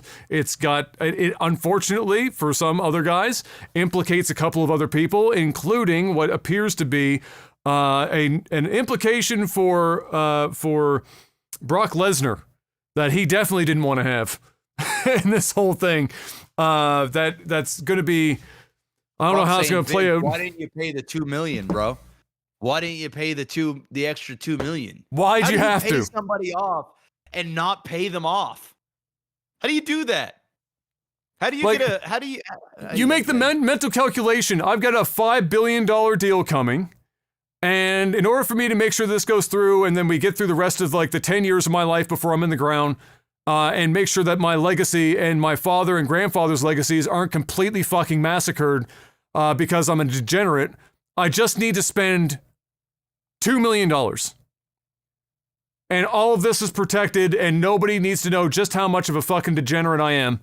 And he's like, fuck that shit. So in this, it outlines a part in which he and one other individual were forcefully restraining this woman, and at some point, Vince shit on her head. And then she was forced to continue to perform for the other guy for like another hour and a half with Vince's shit on her head. Okay. This is some weird shit, man. When I said shit, literally, I meant it. So there's all sorts of stuff. But you know what? The reason why his house got like raided and stuff, remember when that happened? Like the government was investigating this guy and everything else. It's because, and this language comes back up again, they're using the word trafficked in here. And the moment you start talking about human trafficking, the government pays attention. And so that's back up here again. So this seems like it's going to be only the start of something. Maybe this case that she's brought back up is still, I think, was civil, so it can still be settled. It's gonna be a lot more than $2 million if he settles this time around. Bro, he's gonna settle, and she's going to walk away with all the money. But you know what? At this point, she's got $1 million and all this other shit, and it's. Do you think there's a small chance? No, we know that she's gonna ask for a lot of money, obviously, if they're gonna settle. Do you think there's a small chance that because he did her so dirty, even though she was willing to walk away, that she's going to go fucking full ham and just try to dismantle him, like, from top to bottom? I think the damage is done now. That's true. The damage is done. She's already dismantled. Other than him being in jail. Yeah. Well, I mean, it's whatever. You know what I mean? Like, yeah, if this stuff is true, go to, like, he should be in prison. I mean, he's literally trafficking people. Do not pass go. Do not collect $200. Yeah. But I mean, it's at the point now where his legacy is gone. Like, I mean, it's over. I mean, when you pay people off like that and you don't pay them, you don't even pay them, and then they come out and they put all this out, and now you've got all these other wrestlers and retired people all talking about some of the shit that they've seen, and it's starting to make sense, and it's all, bro, she's done her damage. Now all she needs to do is get as much money as she can out of that dipshit for what he put her through, and then spend it on therapy. Let everybody else fucking tarnish him down. You know what I mean? Walk away. And try the Molotov has been thrown. Yeah. But yeah, wild and crazy. Immediately stepped down, like 24 hours after, immediately gone. He immediately got fired. They were like, bro, you're gone. If you don't step down right now, you're gone. We just signed a $5 billion deal with Netflix. You're leaving. Bye. See you. Yep. And he was like, yep, I'm gone. Yeah, you are. That's it. And of course, The Rock is now on board with them, right? Bro, and The Rock must be sitting there going, you've got to be fucking kidding me. The Rock's going, oh my God. Because really? He's going to be the face that saves it, right? Like, he's going to be what they lean on. Like, TKO is going to lean on The Rock to play public face, the baby face, to save all this shit. I think The Rock is going to end up being a Dana White of the WWE. I think he won't. I don't think he's going to be as active, obviously, because he's a fucking, But I think you're going to see him be the one doing a lot of the talking, being in the public face, and him and Triple H. I think they're going to work in tandem, right? Yeah. So. But wild shit, literally and figuratively. And it makes you wonder. This is one girl. He paid out $12 million. So it was supposed to pay out $12 million. So, like, how many? And does this unravel, like, the whole fucking? Because NDAs don't protect you against illegal activity. So, like, you can't, like, if they all signed NDAs, but they all have shit that he did illegally. This could get his $12 million going to balloon.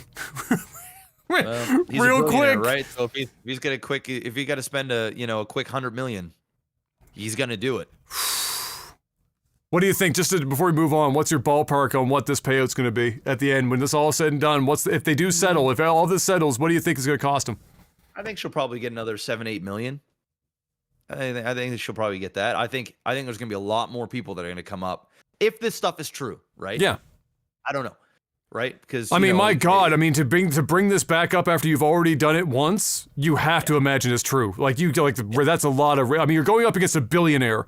So if you're going to go up against a billionaire that's gotten away with this shit, you better have your I's dotted, your T's crossed, fucking ready to rumble. Yeah, exactly. You need to have hard proof because you're just not going to win the fight without it, right? Because he's got too much money and power.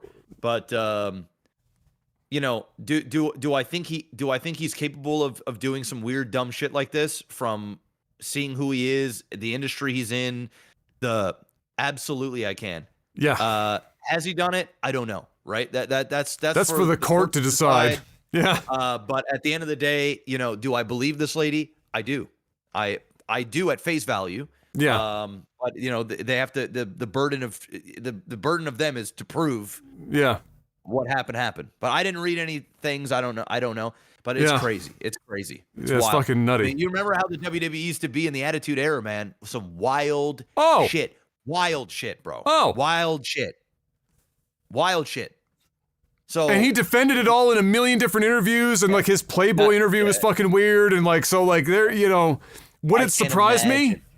I can't imagine what was actually going on behind the scenes. Dude, it's a bunch of people roided up. Oh yeah, traveling the country, going from town to town in a rough industry. Yeah, full of drugs and alcohol. Exactly, like just of excess. Yes, right. Just egos, fucking. I mean, dude. We've already discovered that, as it turns out, really wealthy people have this habit of being into some really crazy shit. It's like they get bored after a while, and then it's just like they're chasing the dragon. And now it's like, now I need to like basically fucking get into this crazy side of things to get my rocks off, and fucking hell, dude. As soon as you venture out from missionary porno and you start going in, you go down the rabbit hole. Oh, you know what? Let me try this thing. Oh, whoa, this is different. This gets the dick just extra hard. I don't know what's going on with this. Now you try go back, watch missionary, regular ass, boring ass porn. Dick can't even get hard.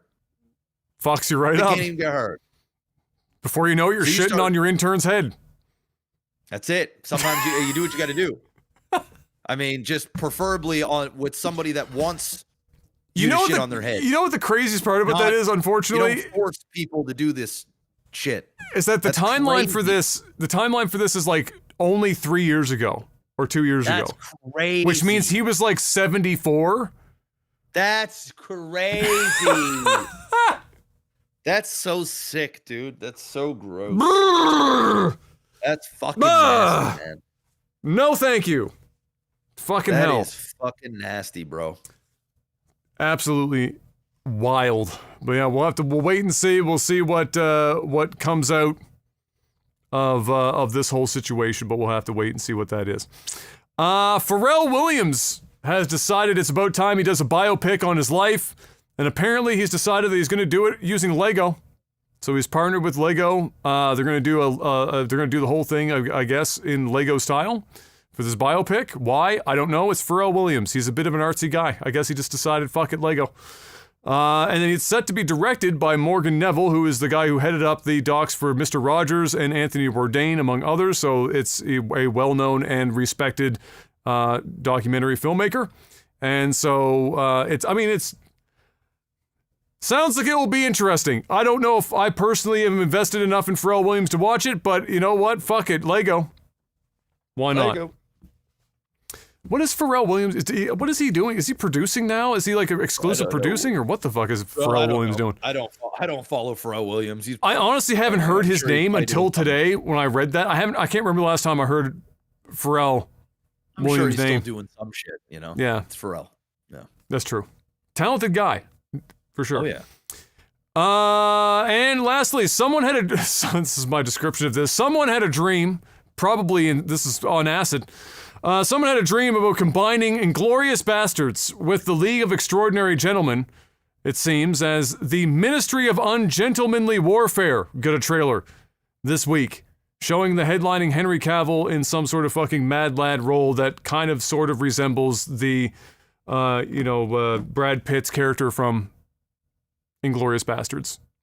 It basically looks like a shitty knockoff of Inglourious Bastards. Okay. Well, there's only one Quentin Tarantino. Yeah. So, Godspeed. And there's only one Brad Pitt. That too. I fucks with Henry Cavill. I like Henry Cavill, but I do. I don't know about this. It just sounds bad. Like what the League of the fucking not the League. Sorry, the Ministry of Ungentlemanly Warfare. Yeah, fuck me, dude. What do you do when you go to the theater and you're like, if you're not buying it at a kiosk, you're like, sometimes you buy your popcorn and drink and your tickets all at the same time. Yep. You go up there, I'll take 2 tickets for, what's the name of it? The Ministry of, and then they gotta sit there and they gotta the employee doesn't know either, so they turn around at the board. The Ministry of Ungentlemanly Warfare, that Henry Cavill movie? Yeah, that's the one. Give me that one. I'm gonna keep it a buck. I had no idea ungentlemanly is even a word. It is to do something in an ungentlemanly like fashion. Oh, okay. Okay. The opposite of a gentleman. In other They couldn't words, have just said like, "Hey, you're just not a gentleman." Inglorious Bastards. There you go. I mean, fucking who knows? Maybe this turns out to be a certified banger. I don't know. But when I read the title, I went, bro, what the fuck is this hybrid kind of weird? No, it ain't it. And that's all I've got, unless you've got some other movie and TV news that popped up. No. I haven't watched really fucking anything, man. I've just been streaming so much. You've been RP deep. Yeah. My free time is limited. Still playing some Luigi's Mansion. Oh, right. How's that going? You know, it's not bad. It's not bad. It's good. It's fun. But yeah, we haven't really watched anything. I'm gonna watch the Jason Statham movie, The Beekeeper, in the next couple of days. Yeah. And I'm also gonna watch the Godzilla -1. -1? Because I hear that thing's incredible. So yep. I'm gonna try and watch both of those over this next week. So okay, we'll have next week. We'll have that next week. Very good. Yeah. All right, now it's time for tech support.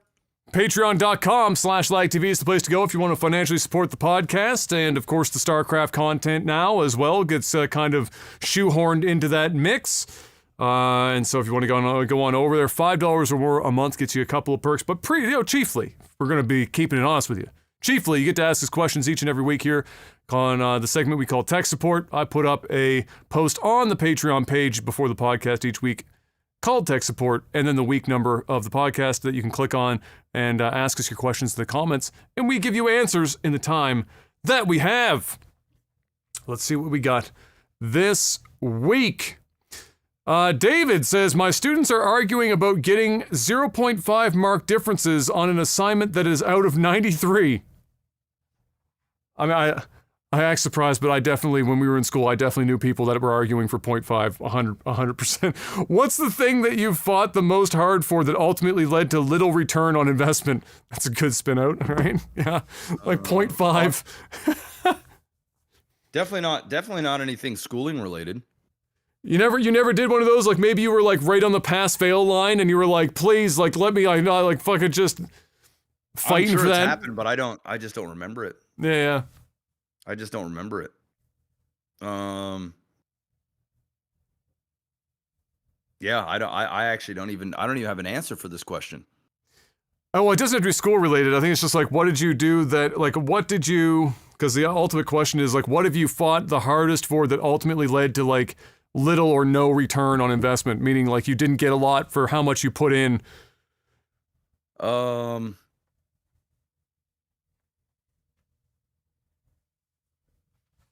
I would say, man, that's crazy because I usually kind of just go.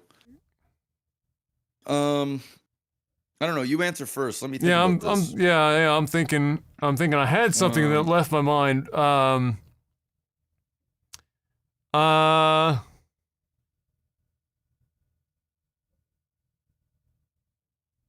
I'll say this. So at my first job that I had, outside of university, I was young and I was, the go-getter and, wanted to like, impress my first, boss or whatever. And so I put all this effort into they didn't have a method because it was a very old system. And they didn't have a method of tracking the online orders in a way that allowed them to know what was performing really well and what was not performing well and what to maybe push harder on the site and what not to push. And especially because they were changing websites at the time, we were deciding how to populate the new site with product because there's over 10,000 products. And so you want to decide what to put on the site first that's going to sell while you're still putting the rest of these products up because it's going to take a long time. And so I sat down and said, well, I'm going to come up with I wasn't asked to do it, but I sat down and came up with a solution. I did an Excel, a big Excel spreadsheet situation that had a bunch of, the usual bullshit Excel stuff to be able to determine what was selling week over week, what was popular on the site, because I was heading up the site sales. And so we could distill all this information into what are we going to populate the new site with first, and go through this whole song and dance. And I spent, I don't know, like a week on this in my off time when I was still at work. I wasn't doing it at home, but like when I finished all my other work, I was doing that to finish this whole thing. And then at the next meeting, the Monday meeting where everyone gets down, sits down and goes over everything. I brought it up to the meeting. The president was there. And after all that work and everything, and I gave the pitch as to what I was doing and why we should be going with these products first, because they're the ones that are selling most recently, and they're the ones that will continue to sell, as we populate the site, et cetera, et cetera. Had all my numbers and everything, so you could see raw numbers, because, you got to make it simple. Bullet point, no fucking confusing shit. This makes this much money, this makes this much money, done, kind of thing. And he looked at it, he said, great, just put all the earrings up. And I looked at the chart, and there was not a single earring on the entire chart. Not one fucking earring. And I said, all right, but we haven't sold an earring in like 2 months out of the list that you want. It was like, yeah, just put all the earrings up. That's what I think that's the best idea.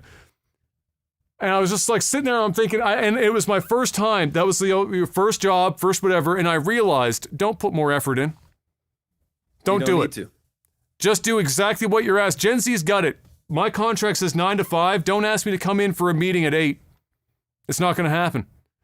My life outside of work is more important than that extra hour. I'm not putting in more. You ask me to do something, it's on company time. I'm going to do it. I'm going to do a good job. But I'm not going the extra goddamn mile because it's not rewarded. They just fucking, they just ignore that shit, and that's the way. So that was my lesson. So that was my least return on investment. Was I thought I'd take all this time. I thought I'd maybe get a little bit of credit for it, whatever, or something, maybe even work towards. I was trying to convert it to a permanent position out of a contract. So I was trying to do that kind of stuff. Nah, nothing. Got to the time, sent me on my way, and that was the show. Not a goddamn thing on the other side. So yeah, that was probably, I would say, my best. My best example. For me, I would just say university, man. I mean, I invested a lot of time to go there. I graduated high school, went back to high school to upgrade my a couple of courses so that I could get a scholarship. Did that, went to university, and absolutely hated it, and ended up dropping out. Basically, wasted an entire year just being a fucking dipshit. So the return on not only my money, but my time, my vision, everything just out the window. Look at me now. I'm a fucking gamer. Look at me now. I don't know. Maybe that was a good investment. Who knows? Maybe. I guess I guess maybe like the lowest common denominator there for you would be like you learned that it wasn't for you. Yeah. And if you didn't do it, you would have never have known if it was or not, right? So at least you got that out of it. And at least you decided that before you did all 4 years. Oh, that would have been the whole. Yeah. Yeah. Volkus asks, memorable traffic accident that you have seen, since he said he's asking this since he's now trapped at work by one of these accidents. Dude, the most memorable one for me is one probably that I the was one in. that you were in. It was wasn't the one that was like in the middle of the road on the 103, the fucking like refrigerator or some, not a refrigerator. Well, yes. Well, no, there's, okay. Well, yes and no. Okay. Actually the one that for me, there was no real major damage and nobody was hurt. Thank God. Yeah. Okay. But when I had the issues with my car and they took the car back and we had that big fiasco that happened, when I went to go get the car again after 3 weeks of not having it, on my way home, the first red light from the dealership, I pull up to the red light. Literally, if I look in my rear view, I can still see the dealership. A guy in a town car, in a taxi, nails me from behind. Just rear ends me at a red light. I remember that. So coming home from picking up my new car that I had just got back. So I pull over and I ask the guy, like, what the fuck? Right? And his rebuttal was, sorry, I was too busy admiring your car. He couldn't have chose anything else there. Like that, like he couldn't. At least he was honest. Mad. I was so mad. It was insane. Thank God that I was filming YouTube content, because I'm not sure. I probably would have said some pretty foul shit. Obviously, I'm not one to pick fights or anything like that. I typically stay away from that stuff, but I was Words pissed. would have been exchanged. Yeah. I was pissed. So yeah, that was probably my most memorable accident, because it was so ridiculous. It's not every day you go and pick up your brand new car, especially after all the stuff that I've been through. I just get it back. I leave the parking lot. Within 30 seconds, I'm rear-ended at a red light. And I got rear-ended so bad, I almost rear-ended the car in front of me. Oh. God. Yeah. Which is why they tell you to, keep a certain distance. Keep a distance, yeah. Yeah. Otherwise, the back of your car isn't the only part that's fucked up. Now you fucked up the front of your car. And I had like a little bit of whiplash, because you're just not expecting it, man. I'm sitting there, I'm like looking around the car, I'm just like chilling. Boom! Just like out of nowhere. It's like, what the fuck? That's what Felt happens. that shit the next few days. I was like, oh my goodness. And whiplash could be bad. Like, whiplash could take a long time. People go to court over whiplash and shit. Like that. Like that's like, it could be pretty substantial. I don't know. For me personally, like I've seen a number of them. I'm gonna say I didn't get to see it happen, but I'm gonna say the strangest thing that I saw, and it didn't even necessarily stop traffic per se, but it's definitely the weirdest vehicle accident related thing I can think of. Is that when I was in university, it was the winter time, and we had a lot of snow that year, and the parking lot was, when you get, some of us, we have winters here where we just have like an insane amount of snow, and it stays cold, so the snow doesn't go anywhere, and the hills and parking lots just get fucking like bigger and bigger and bigger, and soon you've got like a fucking 20-foot fucking snowbank in a parking lot. I don't know how it happened, because again, I didn't see it happen. But at some point, somebody managed to get their car stuck up on top of one of the fucking snow hills, but it was like on the slope of the snow hill in the backside parking lot. And when in the morning, like after the next snowfall, when a plow came along and it pushed more up on top, it fucking buried the car on top of the snow hill. So this car up on this 20-foot fucking snow, and all you could see was the nose sticking out of the fucking thing. And I always wondered, I was like, what did the plow do? Was the plow guy like, yeah, fuck it, pack it in? No, so like a parking lot and then the main road, and the snowbank was like this towards the parking lot. So he didn't see. He couldn't see it. Yeah, okay. And then it got buried from that side, and then you just saw this car, and I remember when I went to park, and I did a double take. I was driving through the park, I went, I did a double take. Like, what the fuck is the car doing in the snow? So that was probably the strangest thing. It's probably the strangest thing I've seen. That was a fucking weird one. I wish I saw it happen in real time. I don't know if it was like a prank, like somebody just like fucked around with somebody, just drove the car on the fucking snow hill or something. But whatever it was probably alcohol. I mean, let's be honest, on a university campus, somebody was fucking thrashed, put their car up on top of a snowbank. Let's see. Yano asks, if you had the power to fix a potentially awesome game to not be a shit game that unfortunately it became, which game would it be? So is there a game that came out that you would like to have saved because it was, shit, and so it just bombed? Is there a bombed game that you would have liked to have, like, stepped in, and if you had the power to just snap your fingers, like, this is now a good game? Ooh. You know what? I'm gonna reach in a little bit. It's not full shit. I'm gonna say Halo Infinite. All right, it's a good one. Halo was right there. Like, right there. Infinite, I mean, think of how many people were playing it. Tens of millions. It was fucking insane. Everyone was calling it the resurgence, but they didn't realize yet that there was nothing coming. There was nothing behind it. They didn't have anything to back it up. And then there's and then everyone found out the story about how they got to that point, and how 343 Industry has just been fucking idiots for their management has been fucking idiots forever. They're completely removed now. Like, there's a whole different group of people there now. But just idiots. And so, like, they had that we talked about before. Battlefield was shit that year. Literally died. and Call of Duty died. That never happens. Like there's just like everything lined up and everyone was ready for Halo, and then unfortunately they weren't ready for the opportunity because they had already fucking lost before they hit the hit the streets. And so I would say that one as a recent example is probably one that I would list. Damn. Oh boy.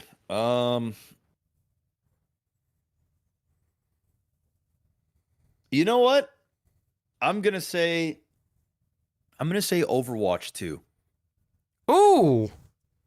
Yeah, And I think there's I get that. Is it's not that I really like the concept of Overwatch. It's a fun game. It really is. Overwatch 2 is actually fun. I actually think Overwatch 2 is better a game experience than Overwatch 1 was. Maybe it's because I hadn't played Overwatch 1 in so long. But I just feel like there's little to no innovation at all in the second one, and it really didn't move the needle all that much for the game. And I think that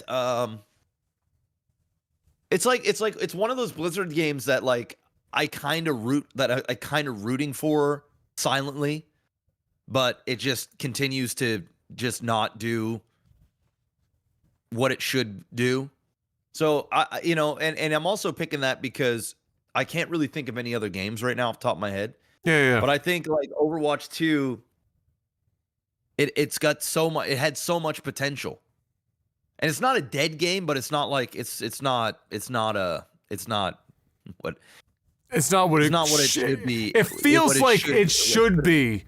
That's the worst part about it that pisses me off. It makes me angry. It's not that I think the game is shit. It's that I feel like it should be the top of the fucking food chain, basically. Like, it feels like it should be. And there's just some... And you know what? I bet you people working on it feel the same way. They're probably going to the office going, what the fuck are we somehow missing here? What is this X Factor bullshit that we're missing, that we have fallen to where we are, and how can we get that back? It's probably the toughest question that Blizzard has in front of them right now for any of their games, for sure. So I get that choice for sure. Sonic says, the McRib is back in Canada. That's true. I saw the billboard yesterday for the first time. We got the McRib back in Canada, but only for a limited time, as usual. I don't even know, is the McRib even real meat in Canada? I don't, like, is it real rib meat? No idea. I ain't risking it. What was your favorite limited time food that you can no longer find? Oh, dude, it's from McDonald's. Okay. And it is the creamsicle milkshakes. Right, they did the orange. They did that for a while. That shit was so fucking good. It's insane. It's insane. Like, what a fucking delicious treat that was. I would go to McDonald's at like 10 o'clock at night, and I would just get one, and I'd always get like an extra large, like the biggest one. But I'd only drink like 25% of it, because if I drank any more, I would just be pissing out my ass. And it would be the worst experience ever. And I always got cramps, and I always had the shits, like either later that day if I had them early in the day, or first thing in the morning after having one. But it tastes so good that I had no choice. So like low key, happy it's not here anymore, but high key, kind of sad it's not too. Yeah, that's fair. Man, that's a good question. I know that,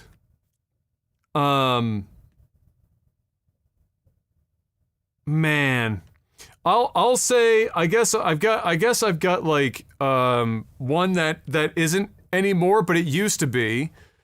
But I'll mention it, and then I'll mention another one, because I don't know if I have anything else really off the top of my head. But I remember when Vanilla Coke first came out, and I was obsessed. And then Vanilla Coke went away for a long while, and now it's back, and it's just a normal thing that you can find. It's not as prevalent, but you can find it if you want. You have to go looking for it. You have to look for it, yeah. But you can find it. But when Vanilla Coke first dropped, dude, that was crack cocaine. I couldn't stop it. I was asking Mom to pick me up one on the way home from wherever she was. Like, I just constantly needed to. It was. And it's the first like 5 or 6 sips you have from it. That is just like bliss. Yes. It's so fucking good. Yes. It's so good. And so, you know what I haven't done yet? I want to do is I haven't made a rum and coke using vanilla coke, and I bet you it's fucking fire. Oh man, I'd be an alcoholic. Yeah, So yeah, pretty much. So like that is probably one, even though it's not like it doesn't fit the criteria perfectly. And then other than that, I can't necessarily name them off the top of my head, but there are donuts that Tim Hortons doesn't make anymore that they used to make that I used to really enjoy having. They brought some back recently, actually, like some of the classic donuts, like the Walnut Crunch and some stuff. They're doing a limited run of that stuff. But I'm just going to say it's not necessarily that they're not available anymore, but I miss when Tim Hortons still did most of their donut making in shop and not have them be like what they do now. Yeah, outsourced almost. Like because it tastes so much different, and it's so much worse than it was growing up. Yeah. It's actually fucking insane. So I'll use those two as examples, but I've never, you know what? I honestly don't think I've ever had a McRib. I'm not going to start, but I don't think I've ever had one. Have you? Have you had a McRib? I think I have many years ago. Like when I was a teenager. I think I may have had one. Oh, dude. Speaking of McDonald's, before I move on to the next question, M likes McDonald's, some stuff on the McDonald's menu when she's like stressed from work. She just wants to have that's like her thing, little McDonald's thing. And so we did this the other day, and she's like, "Well, you just get something. We'll save we had leftover dinner." She's like, "We'll just use it tomorrow for lunch or dinner or whatever." I was like, "Man, I don't fucking eat McDonald's like ever, but okay, fine, whatever." And so she's like, "Why don't you just get like a double cheeseburger, something easy?" And I was like, okay, yeah, sure. Okay. So I got a double cheeseburger and fries, whatever, drink. And they hand me the bag, because she ordered a double cheeseburger as well and fries, whatever, drink. They hand me the bag, and I'm expecting a certain heft. And they hand me the bag, and I was like,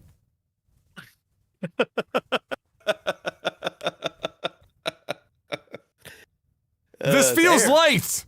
Yeah. And I took the bag and we start driving away or whatever, and I hand the bag to Em. She opens the bag, and I'm half expecting in my mind, I'm like, did they forget some shit or whatever? Like, did they fuck the order up? No, it's all there. She hands me the double cheeseburger. Oh, dude, it's the size of the palm of your hand. It is literally, now I got big hands, but like it was actually just, like it fits in the palm of my hand. Yeah. And I'm thinking, now I know it's been a hot minute since I've ate one of these bitches, but there is no shot that is the size of the burger I ate when I was a fucking like kid. There's no way. No, it's not, dude. They've gotten smaller. The garbage. My son can eat them cheeseburgers like they're nothing. Right? He's 4. What is? I could eat six. I could eat 6 double cheeseburgers. Legit. Dude, if you're getting a burger from McDonald's, you either have to get a Quarter Pounder or Big Mac before it feels like you're actually eating a burger. Like, dude, I never eat McDonald's anymore. It's like, it's so rare. It's so rare. It's fucked up, man. McDonald's. I fucked up, and the prices went up, and I'm like, Jesus. Dude, she ordered a McChicken the other day. And we had the McChicken, not only was it small, but like the breaded McChicken, it was like the hockey puck breaded like chicken that you got at like a high school like fucking cafeteria. And then one piece of like iceberg lettuce, or like a little sprinkle of iceberg, and one knife of mayo, and that's the sandwich for like $7 fucking. And I was like, how? Talk about the price of video games being weird. Who the fuck is buying a $7 McChicken? What are we doing? Apparently a lot of people. It's crazy.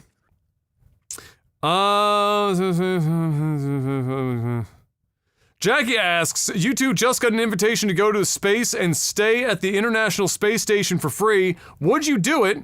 If yes, how long do you think you could stay up there for? Bonus follow-up, what do you look forward in doing most in space?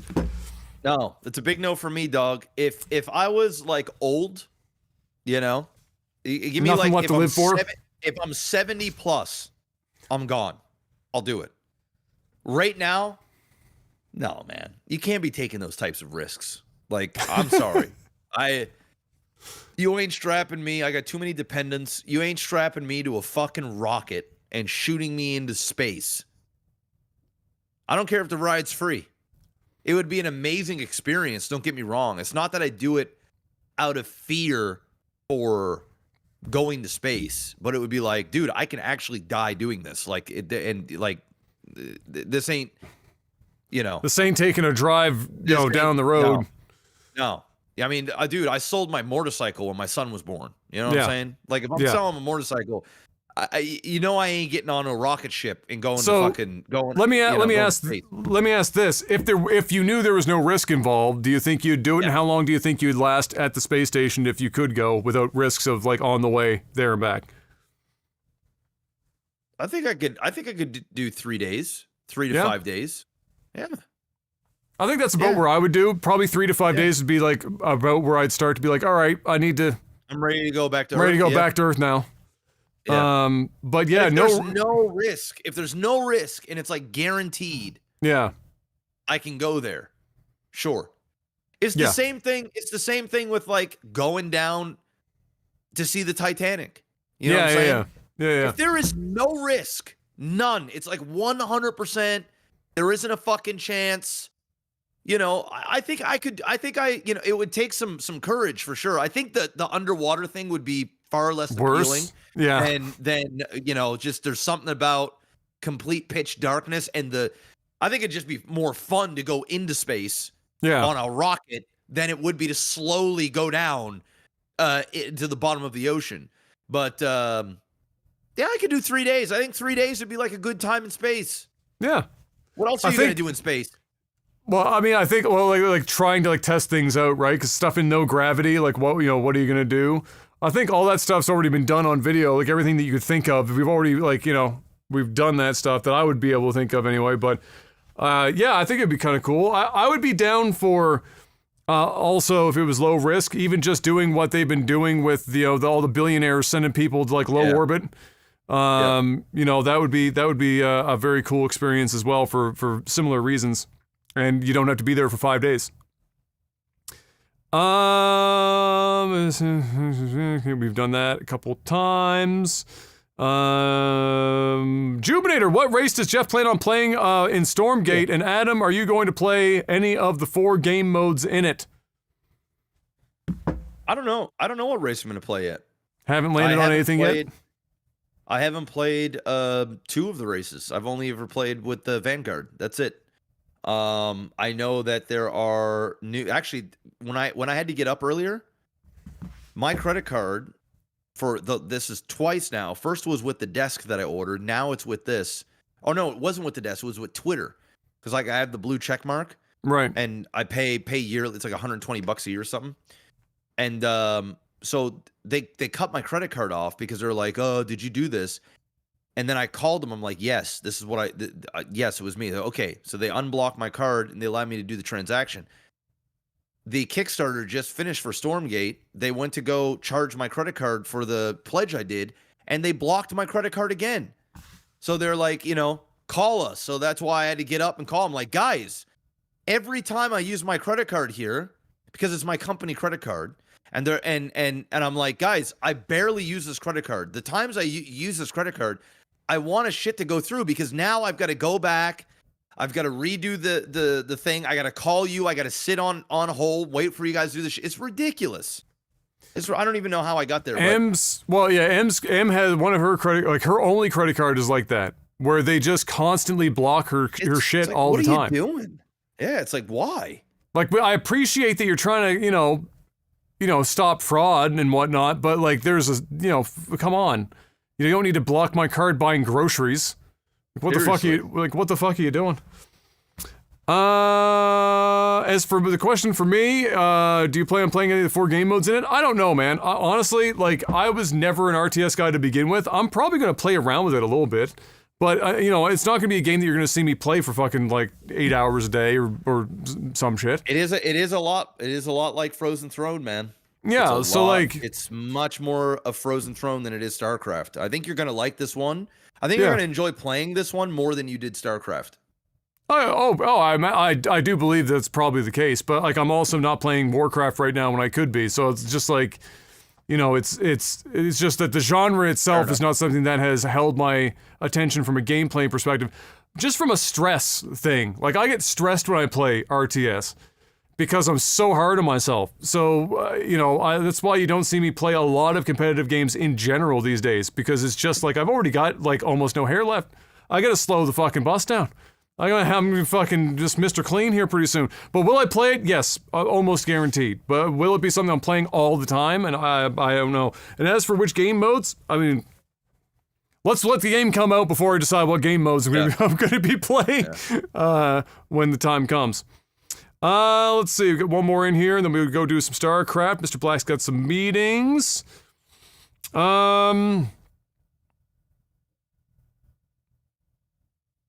Bork Chop. I mean, I think we fielded this idea before, but then we decided it was a bad idea. But we can reiterate here so that Bork Chop maybe gets an idea. Would you ever add a Patreon level or donation amount that lets a fan join the conversation for an episode? How much do you think you'd want to charge? So, no, for a couple of reasons. The biggest reason is there is almost not enough vetting that anyone, like, that we could do for any individual person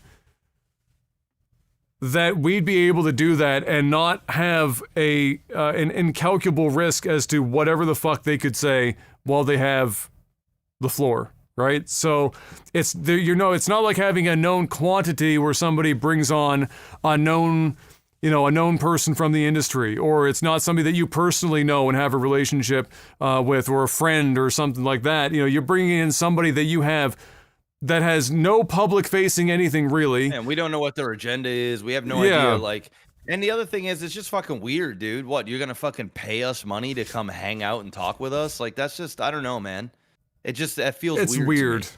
Yeah, that's weird. So it was like when we were throwing everything at a wall with the podcast back in the day, and to see what sticks for Patreon level like tiers and stuff like that. That was something that briefly came up, but for the same reasons we just described, that was just something that we didn't stick to. Yeah, and so that's it. Not a very exciting question to end on, but that's where we're gonna fucking end it. You're gonna like it, and we'll see you guys next week. Thank you very much for stopping by. Hopefully you enjoyed yourselves. Patreon.com/LagTV. Once again, place to go if you want to financially support this podcast and the StarCraft 2 content that we are about to go record right now. We'll see you next week, and until then, peace! Hey.